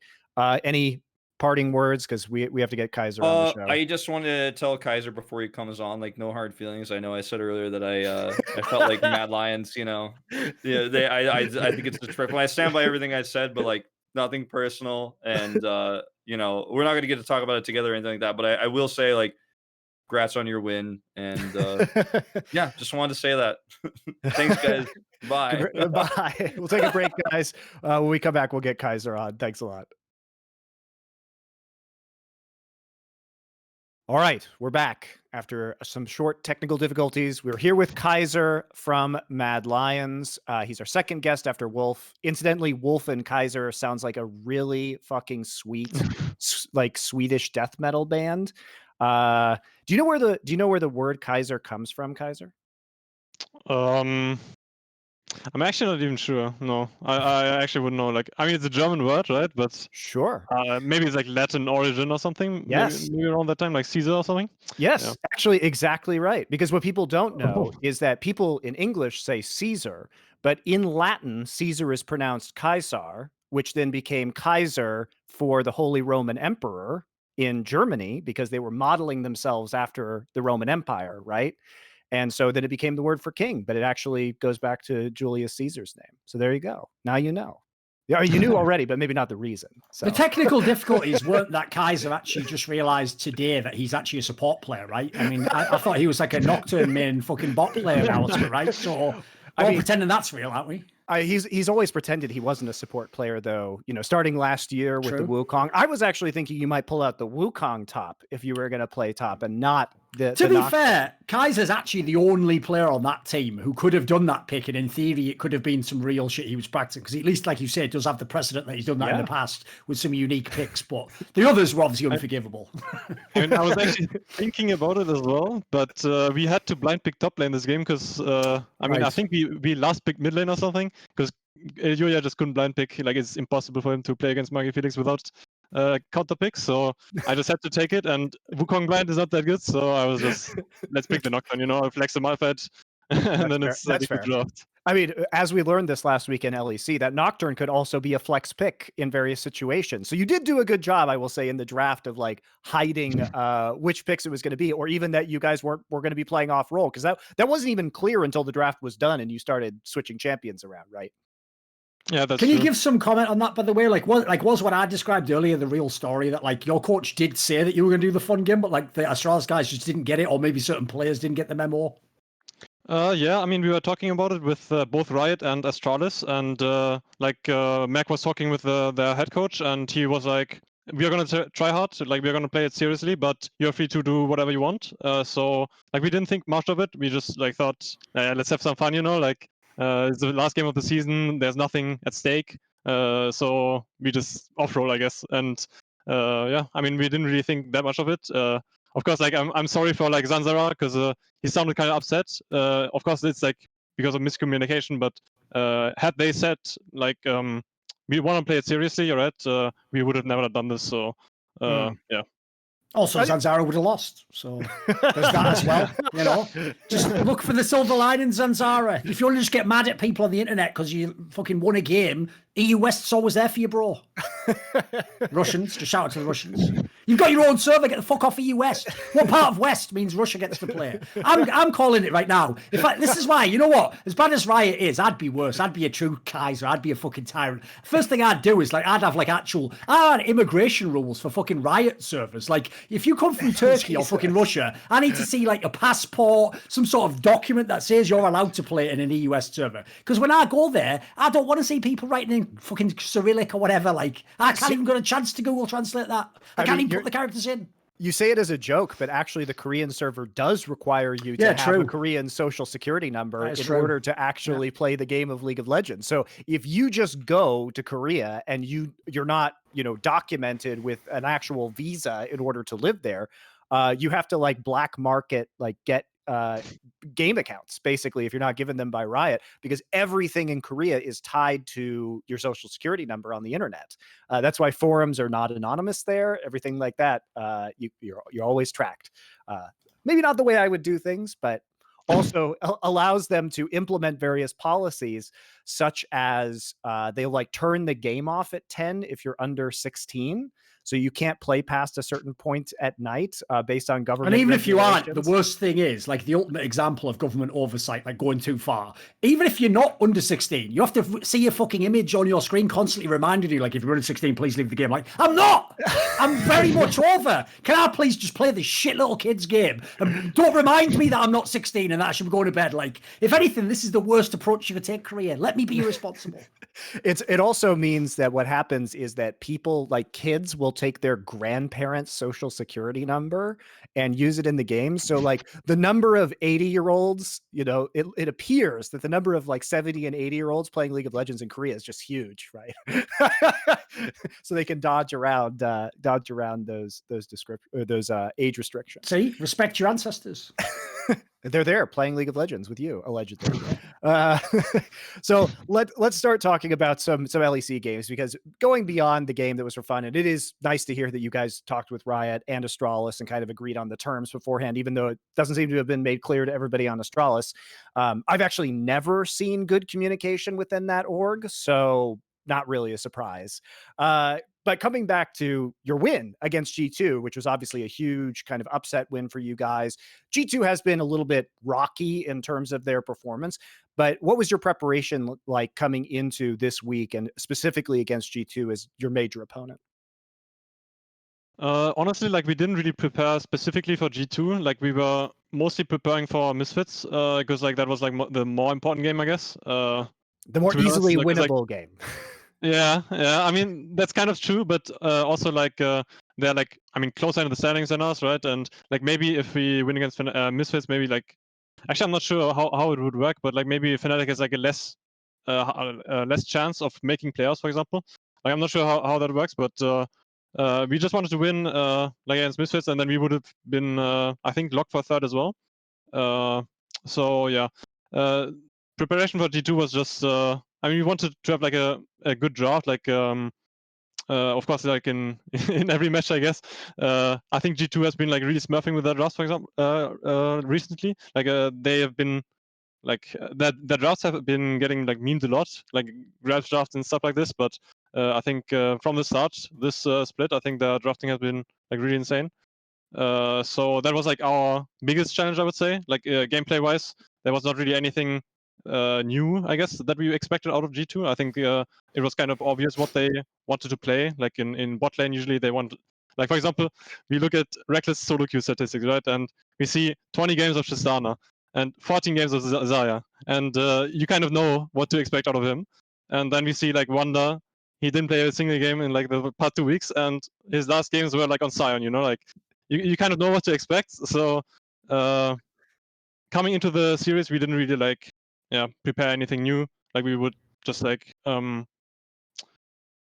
prepare like the strategy that we thought they would pick, and it worked out. So yeah, we kind of. By the way, you know, that is one of the things, even though it was unintentional, like they initially did it just for the branding, and, you know, it comes from like Carlos's personality, the whole like memeing aspect of G2. The other part that people never comment on is it's actually genius in the way that it throws off idiots, because idiots, like, memes are just too seductive to them. They can't help but reach out and grab the memes. So if you make these memes that like every draft that isn't just the best champions perfectly drafted is like, oh, Grabs is an idiot, still every single fucking time, like except for once, they're like, they win the regular split, they then go on and win the real split. Same meme with Jankos. Oh, look, he misses all the spears. He's like the best jungler in the entire fucking league. That's like an entire all-around game, and just switches it up any week he wants and plays all the different champions. Like, it's actually genius. Because what's funny is they're literally letting memes replace real criticism of them, but the meme isn't even actually applicable criticism. It's just for an idiot. So you just let all the idiots waste their time. Meanwhile, no one's even identified how you're actually playing the game. Because again, if you just read the internet the last 3 weeks, you'd think G2 was like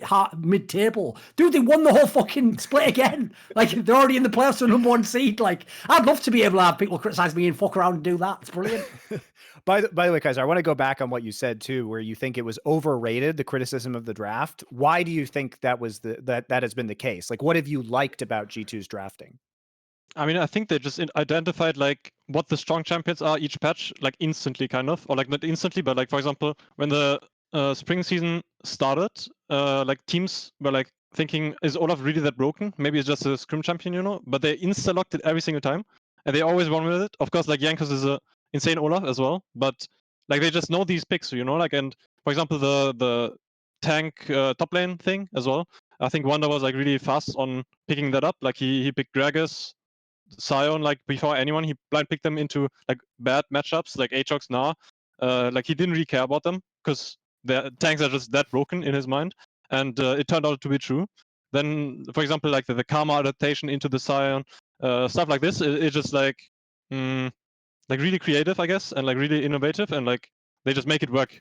And of course, like for example, their comms with I think their last comp against, I'm not sure who it was, with like the Rumble mid, the Jhin, like really long range comps, you know, like I thought it was really genius as well. Yeah, Exile. Even though it didn't work out, I think it was really genius.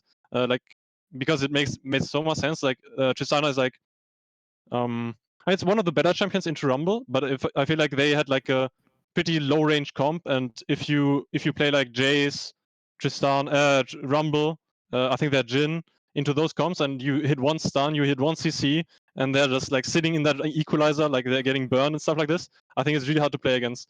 And I think if they like didn't show it in the early game, you know, like I think the game could have looked different. So I think like their drafts are just really good in general. And that comp too, I think that there was just the mobility was crazy, right? You could counter engage with the Rel. The Udyr through the Jace speed gate for picks is just crazy. Like how fast you can move across the map or disengage too, right? So like you're saying, the low range there, XL had Sion, Lilia, and really their only engage was Alistar, but if you have Rel, you can just disengage, or they have so many disengage tools already. And playing into Rumble is generally like very difficult to do because you just end up being in Flamespitter range if you're trying to engage, which is exactly where Rumble wants to be, right? So yeah, I thought it was interesting. I thought it was surprising. I think I'm trying to remember what the stat was. It was Caps, you know, mid Rumble is not a thing that we've seen before, but or frequently, but coming from G2, you expect these innovations to be kind of made, and you never really know what their champion pools are. Do you have that? It seems like this last week you had a very good idea, like you're saying, just because of the, you know, Wonder hadn't been playing that many games. But was like, for example, the Rek'Sai, was that kind of a surprise pick for you guys? Were you expecting Jankos to come out with that? Okay, I mean, the Rek'Sai admittedly was not something we expected.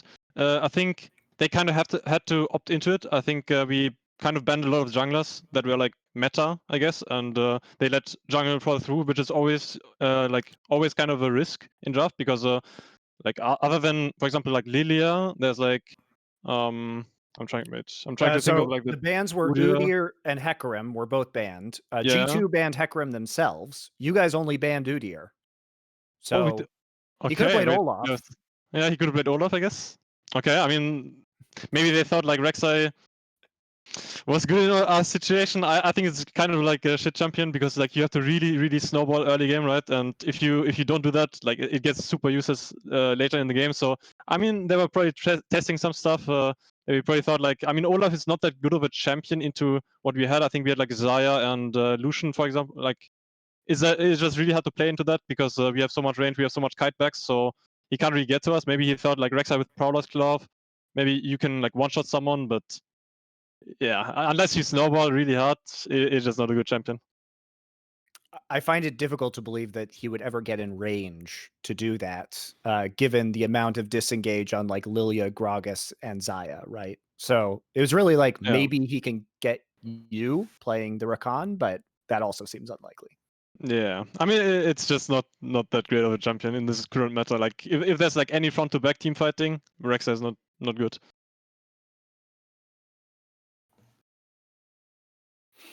So coming into the playoffs now, you guys have successfully gotten the 3rd seed, which means that you're up against Rogue. And Rogue has shown some level of weakness. I would say recently they've been quite slow in the way that they've played out the game. And even though the meta really seems to be, have moved into their favor, we have a very comfortable champion pool for Larson. They don't seem to have some of the depth or kind of strategic difference that a lot of teams have. Do you find them to be kind of a one-dimensional team? How are you approaching your preparation for playoffs? So I think Rogue has tried to branch out a little bit. I think they are trying like new things. For example, Larson was playing Lucian more often than not. I think their bot lane, for example, they're trying to play more aggressive because Hansama was like more of a reckless kind of guy rather than upside kind of guy in like the previous splits. And now he's like changing up. He's like playing aggressive, even though he ints like a bit more. Like I think it's like good to see, I guess, that he's evolving.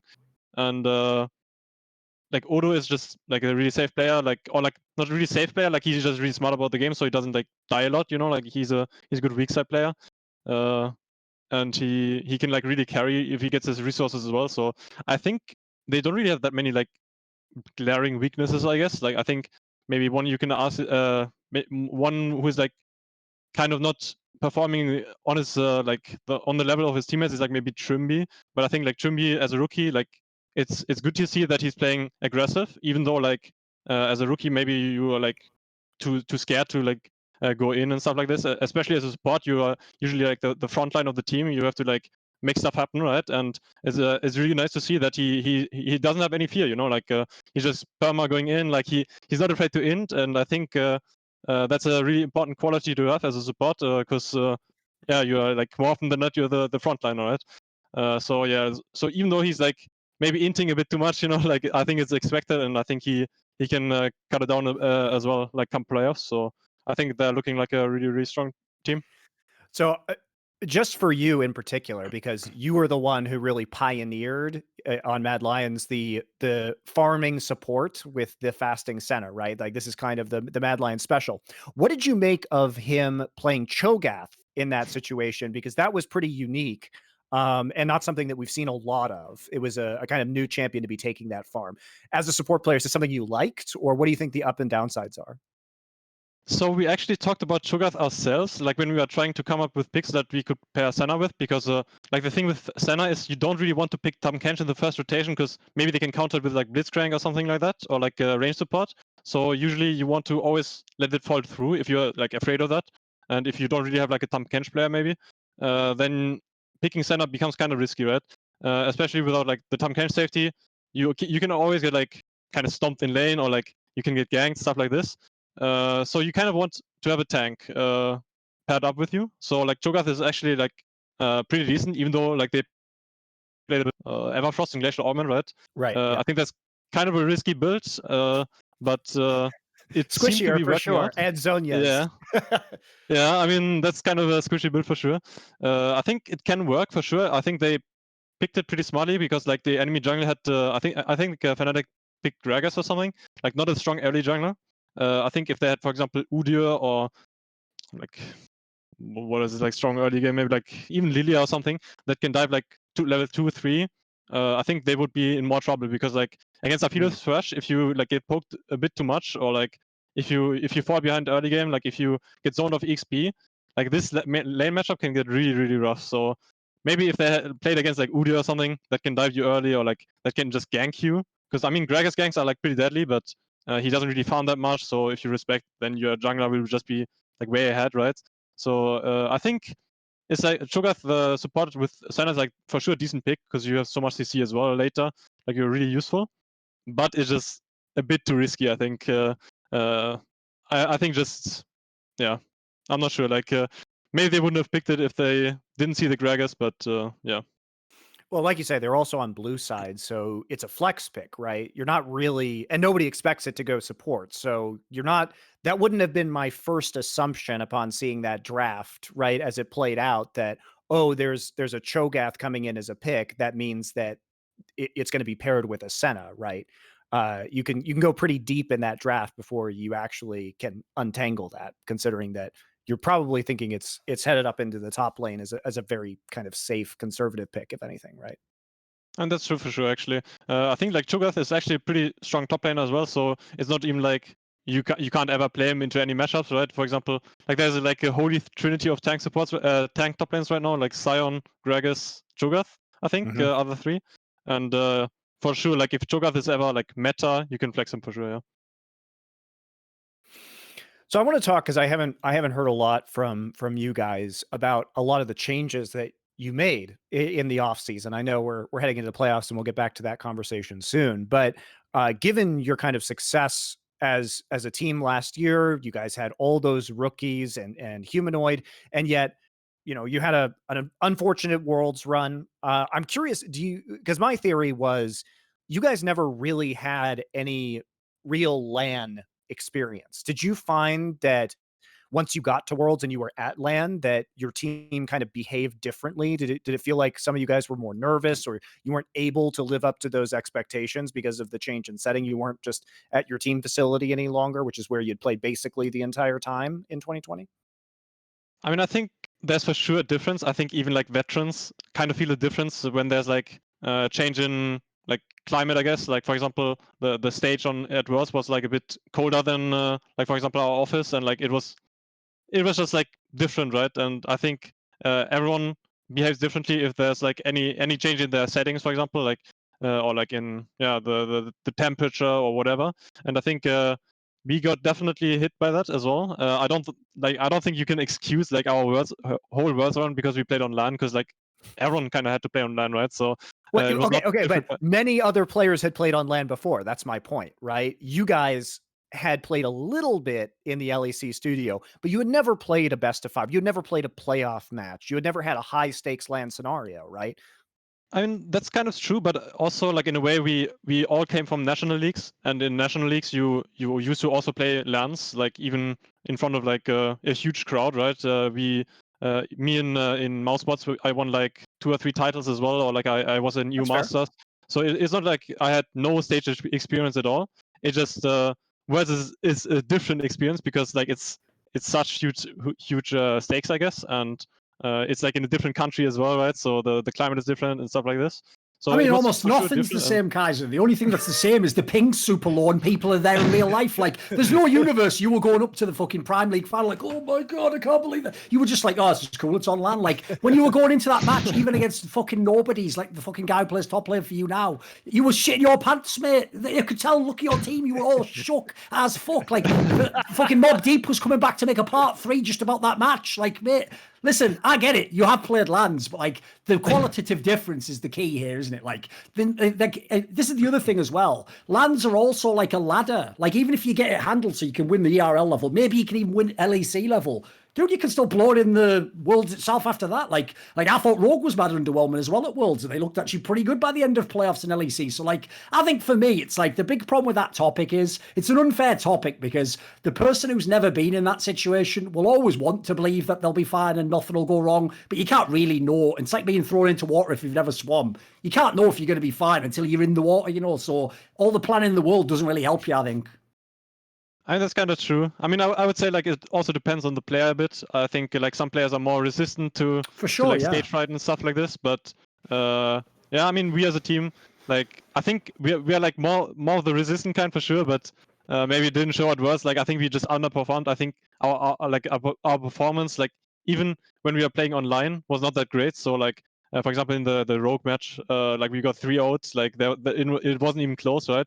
So it wasn't even like we were like coming from smurfing in LEC to being like completely dead in the water in like in Worlds or in playing. Let me ask you this: did you have a sense? Because obviously it might not just be like afraid or whatever. But I tell you one thing that I thought was obvious in that match, just as speculation as an outsider, is if you play that particular match, because on paper you're just not allowed to lose to that team. That's not a top team from a big region that has any chance to do anything at Worlds. Meanwhile, you guys in theory have beaten G2 and you've had all these results online, right? The problem is in that match, I could believe that the pressure is like just worrying, like fuck, we can't lose this game. Like we're not like it's very different when you play a big match and you just, you know, the other team's better than you or whatever. It's different if you're like, it's supposed to be a foregone conclusion you beat this team and then they're playing well. Like that's, I can imagine that being massive psychological pressure, like being down in a series, then winning games, like fuck, what's going on?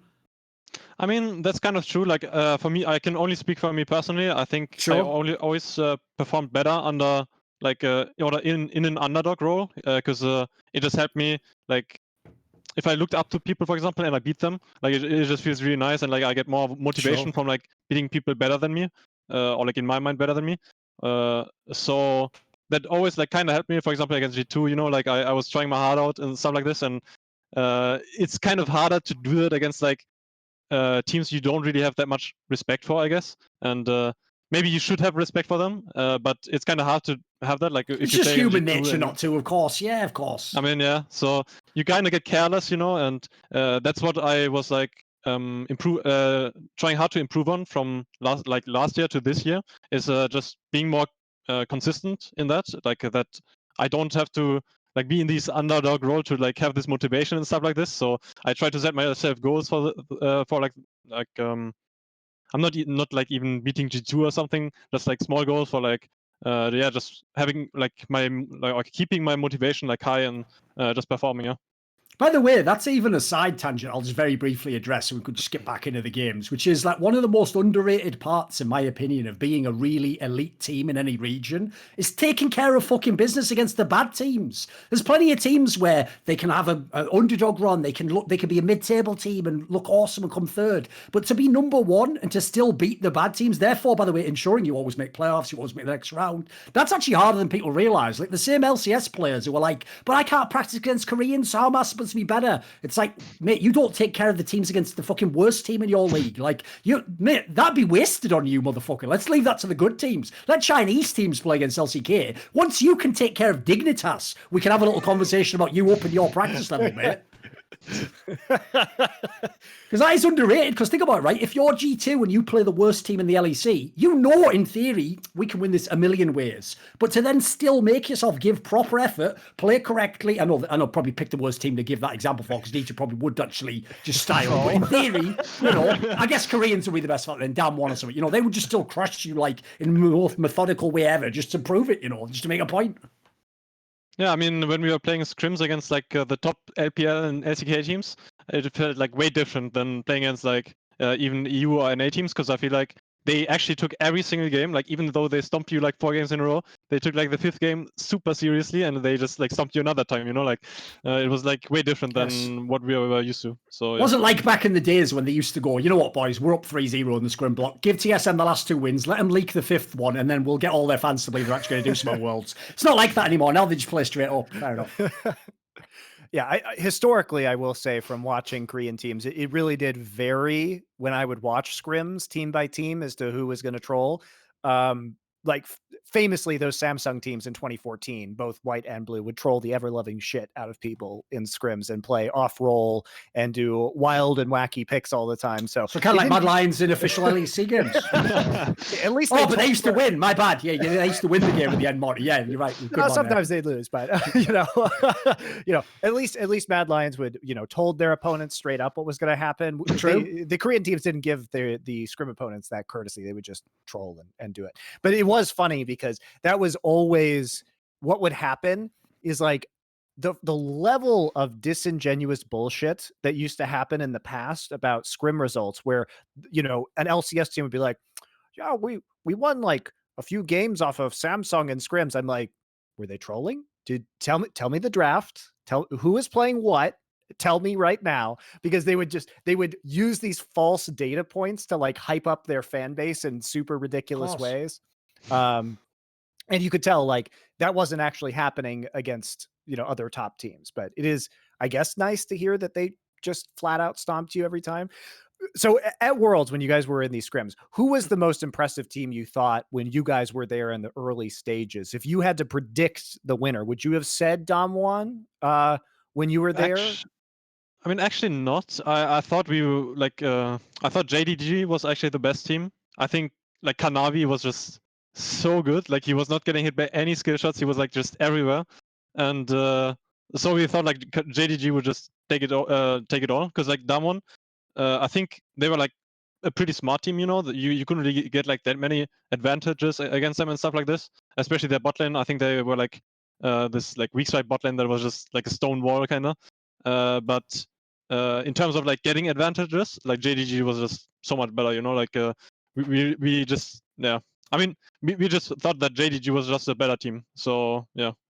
The sad thing is, like, was obviously they're the forgotten LPL team because they just went out immediately in the round of 8 to Suning, and then the Suning story sort of stole their fucking narrative and went to the finals with it. What people don't realize is that to me is a more shocking result than like Top not making the final, the fact that like a third place Chinese team. It's like people don't realize if you just want to go in terms of roster strength, Jingdong had one of the best lineups at the entire tournament. Like, there was no weak spots. Like, in theory, the weak player was like Yagao, who's still on his champions, is a very good player. Like, he might not be Knight and fucking Showmaker, but he's certainly a very competent middler. So, like, to me, I was amazed that team did so poorly. I mean, I know in theory it wasn't like they got fucking mega shit stomped or whatever, but I thought that team had a chance to win Worlds. Yeah, for sure. I still wonder because it's always been true in League of Legends history that when LPL teams play each other at international events, we get weird results. Like That's true. unexpected A lot results. of those, yes. Yeah. There's a lot of weird upsets that happen, and historically,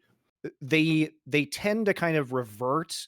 They play against non-LPL opponents in a very different style than they play against each other. Like they almost like both handshake a clown fiesta when they play against each other for some reason. Whereas I find oftentimes LPL teams play a much more kind of slower, methodical style, especially in recent years against non-LPL opponents. So it always feels like there's some like level of randomness that's introduced. And I'm sure part of it is that they're very used to playing against each other because they hit each other so many times in the regular season. They've got so many best of threes, right? We often see these same playoff scenarios playing out time and time again, but it does introduce a level of variance that I find very weird a lot of the time, and isn't really reflected. Like you wouldn't say the same thing about LEC teams or LCS teams or LCK teams. Yeah. It's for some reason it's just LPL versus LPL at MSI or Worlds ends up being strange. Did you feel that way when you watched LPL teams? Did you feel like they were playing against each other in a different way than they played against you?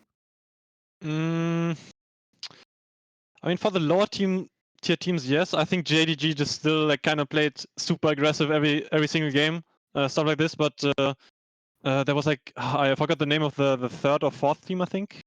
You LGD? LGD, exactly. Like Yeah. I think they played like way worse than like what they like. Were they good in scrims, basically? Yeah, exactly. I mean, no. Like they were just like not they were good at terrible? all. Like Right. yeah. So I'm not really sure what's causing it. I think maybe just because like LPL in general is just super aggressive and like they just pick Xin Zhao level 3 gank you every single time, and if that like if your enemy doesn't like agree with that style, I guess, or like if they don't pick like the Xin Zhaos themselves, like maybe you can't really do that, and then they kind of adapt a bit. I think JDG still like played super aggressive. The other teams, they were like playing a bit more passive. Like they didn't really like all in you every single wave. Like they were like playing normal, like any other LCK or EU team. Like I didn't really have any like, or like I didn't really feel any different, I guess. Only JDG was like this really. By the really way, good team. did you scrim against Suning? No, we didn't. Okay. So I can't really say anything to them. Yeah. Oh, yeah, what about this though? You still watch the tournament though, right? Yeah. Kaiser, do you like to get in trouble? If so, join me on a new segment, Get in Trouble with Thorin. So here's the question, right? after watching the way Suning played Worlds, would you have said it was a good move to give Swordart a millions of dollars contract for an LCS team? What do you think? As a support, you're a support. Listen, dude, I think you were one of the best supports last year, so I want to know what you think.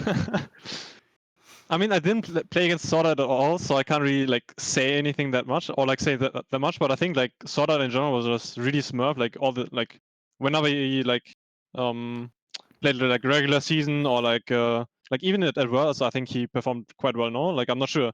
Like I can't really remember like all the games, but I think he was like performed decently. If it's worth like 6 million, maybe not, but I think he was like one of the best supports for sure. Fair enough. If Swordart is worth 6 million, how much is Kaiser worth? This is the way we get through it really fast. I reckon. Listen, if Swordart's worth 6 million, I think Kaiser's worth at least 10 Fnatics. The great thing about that is everyone's going to think that number's way higher than it is. Yeah, so, I mean, there's the joke. You don't think very highly of me then, I guess. Wow. Well, then that means you don't think very highly of Fnatic. So let's talk about Fnatic now that we've made that bridge. They've been very underwhelming, I think we would say. Now, they did get kind of robbed of many of their players, and I was a bit suspicious about the roster that they decided to put together. Now, I will say, like, at the last second, replacing Reckless when he randomly decided to peace out to G2 after saying that he would stay with Fnatic. That one wasn't their fault, because he did apparently Yes. claim he would stay. Yeah, sure. Yeah.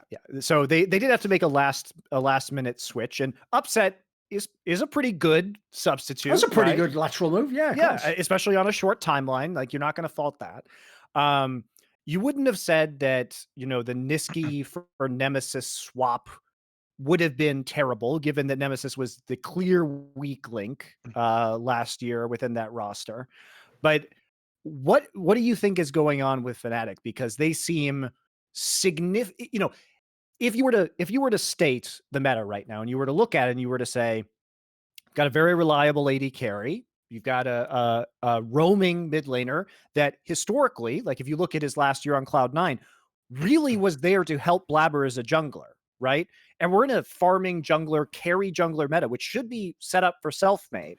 So you look at the roster and you say, maybe this team can do well in this meta, but they're really struggling. So what would you say have been the points, like, in spite of everything looking pretty good, why have they kind of barely squeaked into these playoffs?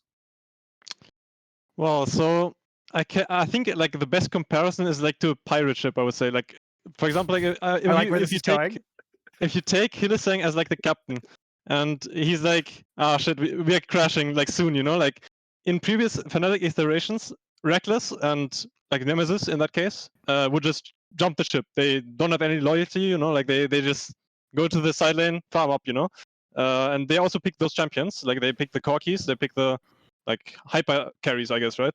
But right now, what's happening is like Upset and Niski in this case, like they're just too loyal, like they go down with Hylissang. And yeah, exactly. So I feel like that's kind of a problem in a way, because if your carries are not strong enough to like carry, then you cannot win games. And I feel like in Fnatic's case, even when Hylissang was inting, like his carries were still strong, because like they wouldn't die, and they would just like farm up a storm and like be super far ahead, or like, I mean, yeah, just be like good in the game, right?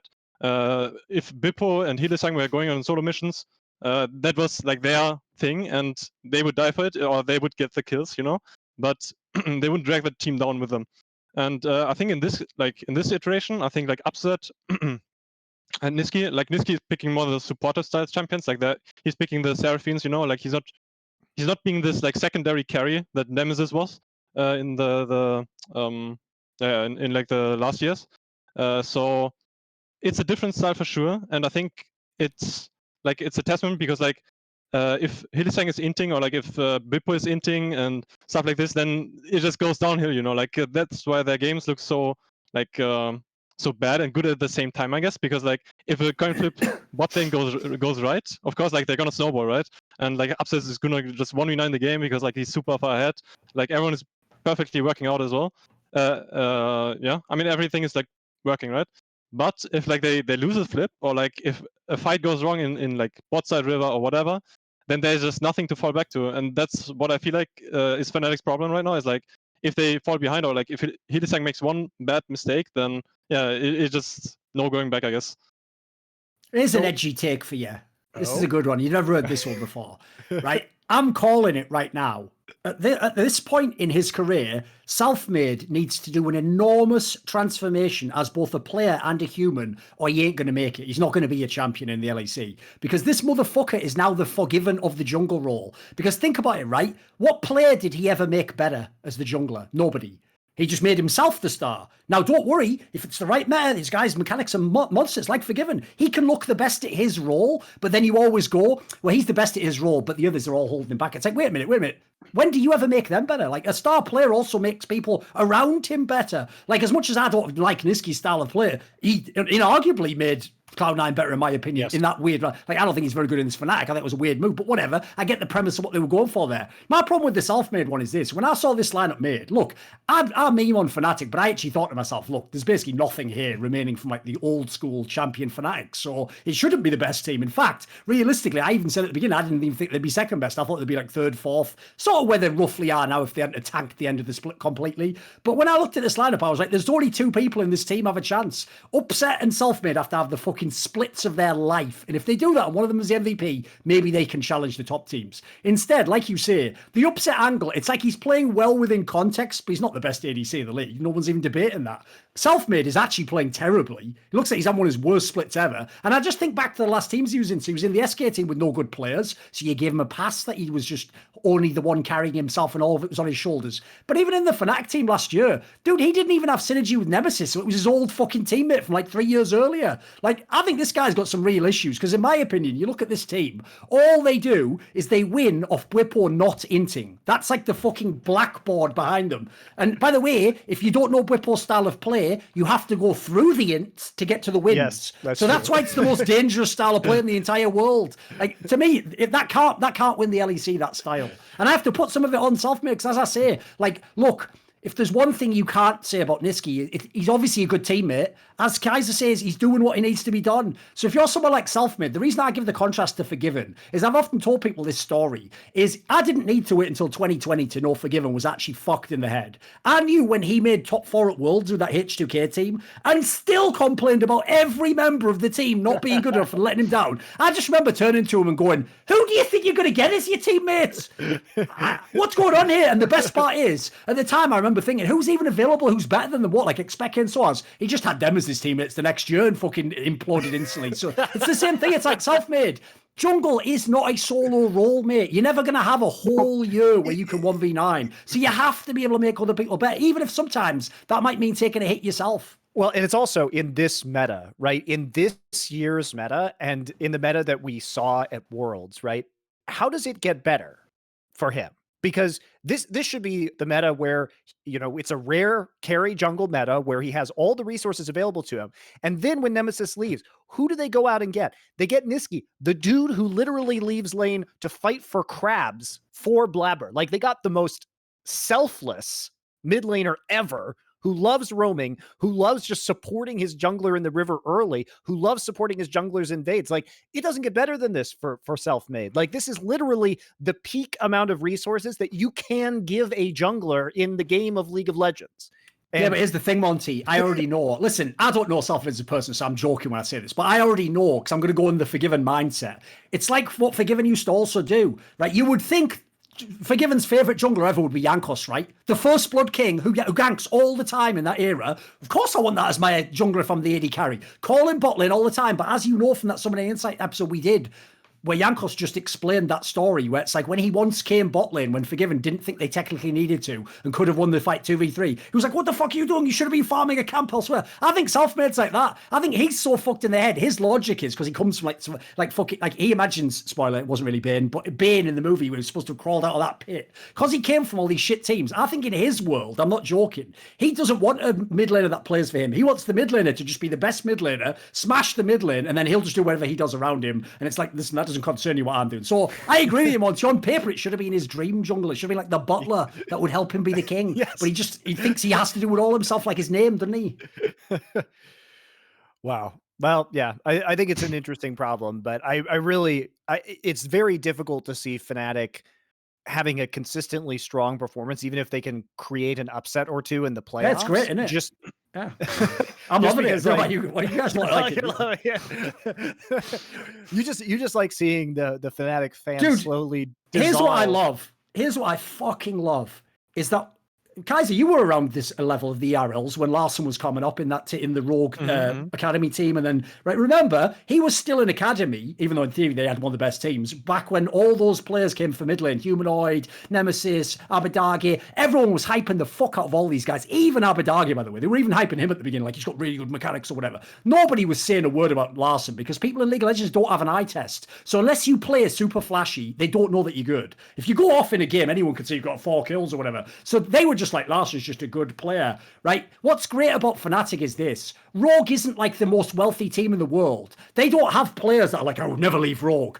Dude, half the players would leave in any off-season if you had the money. So Fnatic has not only fucked up the game part of it, they fucked up their business so hard that in the span of 1 calendar year, Rogue has a better roster than they do. Like, Sam Matthews, mate, just turn off the light on the way out the door. At least that way, when the motherfucker shuts down, we won't just waste the last bit of energy. Just, you know. Maybe maybe their crowdfunding hadn't come back in yet to Dude, this looks like the fans fucking crowdfunded the lineup. It looks like if you hit a certain stretch goal, you just get to pick the player, and someone was a massive Nisky fan. Yeah, exactly. They were just a massive fan of them. I actually have to say that's one thing I want to ask Kaiser about. Right, bear in mind your team is the number 3 team, and Fnatic is the number 5 team, but was tied for 4th. Right, there's no way to say this is polite, right? We can talk all day about do Rogue have flaws in the comp. Like, listen, at least Rogue look like they could beat G2. I'm just going to say it right now, Kaiser. Give me a reason that anyone not called Rogue could actually beat G2 in the best of 5. Because I have to say, no hate on your team, but like no one else looks like they're at that level. It's just the reality I see in the game, you know. I mean, I think we can actually like contest G2 for sure, because I feel like most of our wins, or like losses actually, like some of our losses at least, have been like lost because of like us just like trolling it late game, or like, I mean, like playing without care, I guess, or like thinking we already have the game just in our being bag, careless. You know? Yes, exactly. Yeah, exactly. Letting it get away from you. And I think that's why we look like worse than we like are, I would say. I think, of course, like other teams had that problem as well. For example, like Vitality or something, they had like 3 games that they should have won, you know. So everyone can kind of say that. Oh, by the way, there's another thing. If people want to talk shit, like if Vitality's the worst team, it's like last year when Origin was the worst team. Like, mate, the fucking basement in LEC is mental. Because if those are the worst teams, like our league's banging. I mean, for sure. Like I think Vitality is like really underrated just because like they lost a few games that they should have won, you know. Like I think it can happen. Like I don't think you should like just look at how many wins and how many losses they have. You should look at how they play. And I think especially like recently they have been like improving a lot. And I think they're like, looking at like a pretty good team actually, even though they're like 10th place, right? I think they've been looking pretty good. What would you make of Schalke? Because this is a team that, you know, made that miracle run into playoffs after making some of the roster changes, bringing Gilius last year. They made some more changes in the offseason, picking up Broken Blade from TSM and swapping out Dreams, right, for Limit. So when you look at Schalke, and this time they've had a much more, I would say, consistent season. They've really kind of built on their strengths in order to make top 4. Has this been a team that has been tougher to play against, would you say, this year compared to last year, or how would you compare them? I wouldn't say so, actually. I would say they're like easier to play against because I feel like you know what to expect from them. You know that Gillis is going to play like a ganking jungler because he likes to play aggressive. He likes to play like the engage style, I guess. Like you know what to expect from like their bot lane as well. Like they also like to play like this engage style. I mean, like actually their whole team is just this like this ball of death, I guess. Like they like to really like to play those comps. So if you can like identify that and like also like draft against it, then it's a lot easier, right? And I feel like most of their wins actually, especially like early in the season, when people didn't figure out yet that Rel Kaiser is turbo broken. I think they won like 5 or 6 games in a row just with Rel Kaiser. And I think like once people figured out like maybe we should just ban one of them, you know, like then like they started losing as well. So I think they're a really, really, really draft dependent team. So I think in a best of 5, they should be weaker than in a best of 1, because like they can't rely on those like comps, or like, I mean, sure you can always like get a way to draft those comps, but they will be like weaker in strength because you don't have that Rel, you don't have that Kaiser, you don't have like that Hackram, you know, like these core like cornerstones of these comps. So I think in a best of 5 they should be weaker than like Fnatic or whoever. I mean, if you don't know, by the way, what he's referring to there was like in week 3, Schalke was actually second in the whole league. They were 5-2, and then after that they went 4-7. So obviously they split it into like a nightmare for them.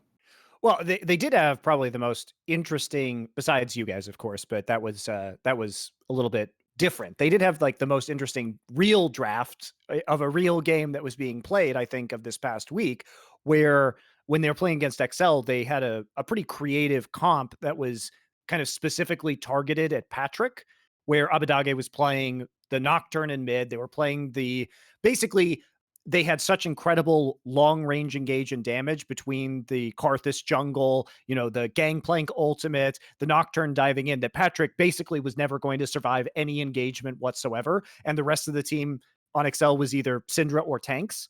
And so they did actually have a very convincing and very well executed win there with a comp that it appeared to be super specifically tailored to beat XL and beat them at their strengths, right? So when you see that, does that change your mind at all about them, or do you still think they're kind of one-dimensional? I mean, now that you remind me of that game, I think I can change my opinion a bit. Like, I think if you bring out comps like that and you can perform on them, then it's obviously like really, really good. So it's good to see that they have like some creativity, I guess, like some change of playstyle, I guess, because like Gilly's on farming jungle, Abadage not on mages, like it really like.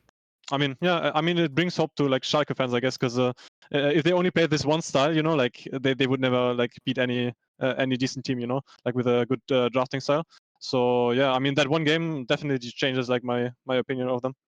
It just seemed like that they had actually and I love to see this, which is that you tailor your strategies not only to your strengths, but to gameplay weaknesses of your opponents. And it just seemed like that was kind of, maybe they just got lucky and it was a one-off, but it did seem like a very well planned out comp and draft for them against XL in particular as opponent, and kind of the single threat that XL represented over the course of the season. And I think you love to see those kind of games because it really demonstrates a clear weakness in certain teams that, I hate it, Kaiser, when teams get away with it, where they keep winning despite the fact that they have, one strength or one comp or one player who's massively overperforming and no one ever actually exploits it. And I feel like, Schalke did a good job of exploiting it in this situation.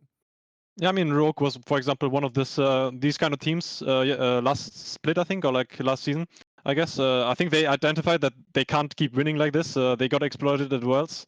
They got exploited by G2. Like other teams were just not good at good enough to like exploit them, because like they were just so good at their like one drafting style that they could get away with it. But I think like they realized we have to like change some stuff. We have to play like aggressive mid jungle. Like we have to play those Lucians, those like Tristana mid lanes. Like we can't keep playing Azir, Corki every single game, and I think we can beat G2 with that. So yeah, I mean, for sure, like changing your drafting style is like one of the most important things. An additional factor that's going to be here for playoffs, which is very exciting, is that you guys are going to be on LAN again. And this is the first time, this is going to be the first LEC playoffs on LAN since 2019. So it's been quite some time since that has occurred. And it's been, since probably February, March of last year, where you guys were even in studio for regular season games. So Thorin, who do you think is actually going to be powered up? I mean, the obvious answer is G2, right? Incredible LAN veterans, historically insane LAN performance. But this is going to be a major factor for teams, at least psychologically, coming into LEC playoffs, and one that I think is going to, be a pretty big factor. Well, the reason that's actually an interesting question, the LAN factor, is because I have to say that's one area where if you're Fnatic, there's a fucking bright spot. Like, Fear, you've got loads of players who are veterans, who've been on the LANs, who've been to either Worlds or in qualification for Worlds or in semis of playoffs. So, like, you've been there and done that. Everyone has. Even Niski, I mean, technically, obviously, it was back when he was on, like, Splice or whatever, way back in the day. But even then, he was still playing. He was still a relevant team. So I actually could see a world in which maybe they, like, upturn a little bit. I think for Mad Lions, listen, they already had players that weren't that experienced, and some of the newer players, I mean, we can do that angle of like, but they played in Turkey or whatever. It's like, yeah, whatever. Like, this is fucking LEC now, motherfucker. Shut up. So, exactly. So, like, I have to say, Mad Lions, it probably hurts a little bit. I think it crushes SK Gaming. Because the saddest thing for SK Gaming is some of their players were even rookies during the online era. So it's like they just don't have long enough careers, most of them. I know some of them also played in Turkish League and all the rest of it. So, like, I have to say, those are the teams that seem like they'll struggle. Like, to me, it should. I think the only team it boosts really is Fnatic. Like, G2 and Rogue are already really good teams, but I think Fnatic's the one where I would be interested, because maybe there's a world where a couple of their players play a little bit better than you expect on LAN.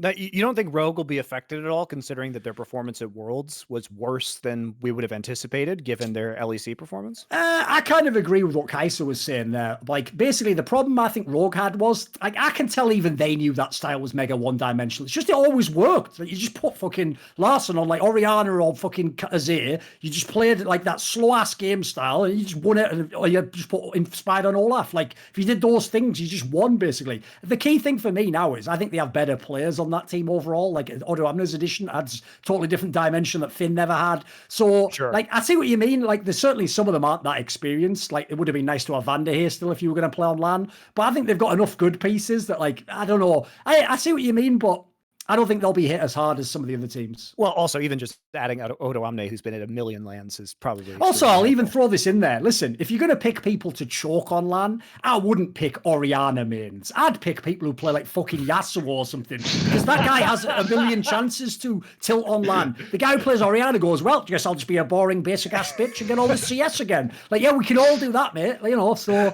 maybe not the right team to be picking, to flunk. Listen, one thing I've never claimed, no matter what anyone thinks, is that the Froggans and the Larsons of the world are interesting. They're boring as fuck. They're just good at what they do. So, listen, being boring and good at what you do, the Germans know that. That's the fucking secret. Boring and consistent. Consistently excellent. There you go. The German way. Are you concerned about like a vintage Hylissang LAN performance or anything? Because we've seen this, like, I feel like this is just last year playing out again in certain ways, right? Or the last few years, which is Fnatic looks like shit. They get to playoffs. Bwipo and Hylissang turn it on. They actually look good. They make a deep run. Somehow they make it to finals, right? Happened to you last year. Now, it wasn't on LAN, but it was still like, holy shit, this Fnatic team. Like, I think, what was it, last year? They lost to literally all of the other playoff teams in the last, like, 3 weeks of competition, except for SK in a game that didn't matter. It was the one game they won. They looked like complete trash, and then they made the finals anyway in summer, right? Sure. Yeah, I think that's for sure true. That Fnatic is, like, going to be, like, for sure, like, more scary. But I think, especially, like, with Reckless leaving, I think Reckless was, like, a big like, stage player. Like, he always performed, like, there was no no fluctuation at all. Like, he was always like performing at his best. That guy loved the stage. Sometimes he couldn't even get him off when the game was ended. Holy shit. Okay. Keep going. But yeah, I mean, like, I'm not sure about Upset. Like, people say he had like problems in important matches. I don't think like that's the case anymore. Like, I think Upset is like a really good player as well. Like, really stable. But it's just like Fnatic have been like looking so shaky that I just can't like really respect them like I would like respect G2, for example, right? I feel like even with like playoffs buffs, I think they will just look weaker than like Rogue or G2. Like, I just can't imagine a world where like all of a sudden, just because they're like sitting on different chairs, like I can't see it, like, I'm not sure. Do you what is the mentality you would say about your teammates this time around? Because you still have 3 of the guys who you're playing with last year who are part of that incredible G2 upset that you had in the LEC playoffs, but you do have the new top lane and jungler right now, so Elyoya and Armut. What is the difference, do you think, in terms of entering playoffs with these guys as opposed to Arome and Shadow, who you had last year? Is there a big mental difference for you guys? Do you feel better with this roster? How's it been going in terms of the transition? I mean, I don't think it's like that much different. I think especially team atmosphere wise, I think nothing really like changed that much. I think like we always had an insane atmosphere in Mad Lions here. Like, we always had like good relations with each other. Like, we always had like good friendships, I guess, and nothing changed with like Armut coming in, with Elyoya coming in. Like, we are really good friends. So the only dynamic I would say is like that changes is maybe like in game, because Elyoya is more of a shot caller, like more of a voice in the team. So if he can keep that up in like playoffs, like, I mean, he only played 1 year in competitive, so he's like a really new rookie. So you never know what's gonna happen like on stage, right? Maybe he goes completely silent.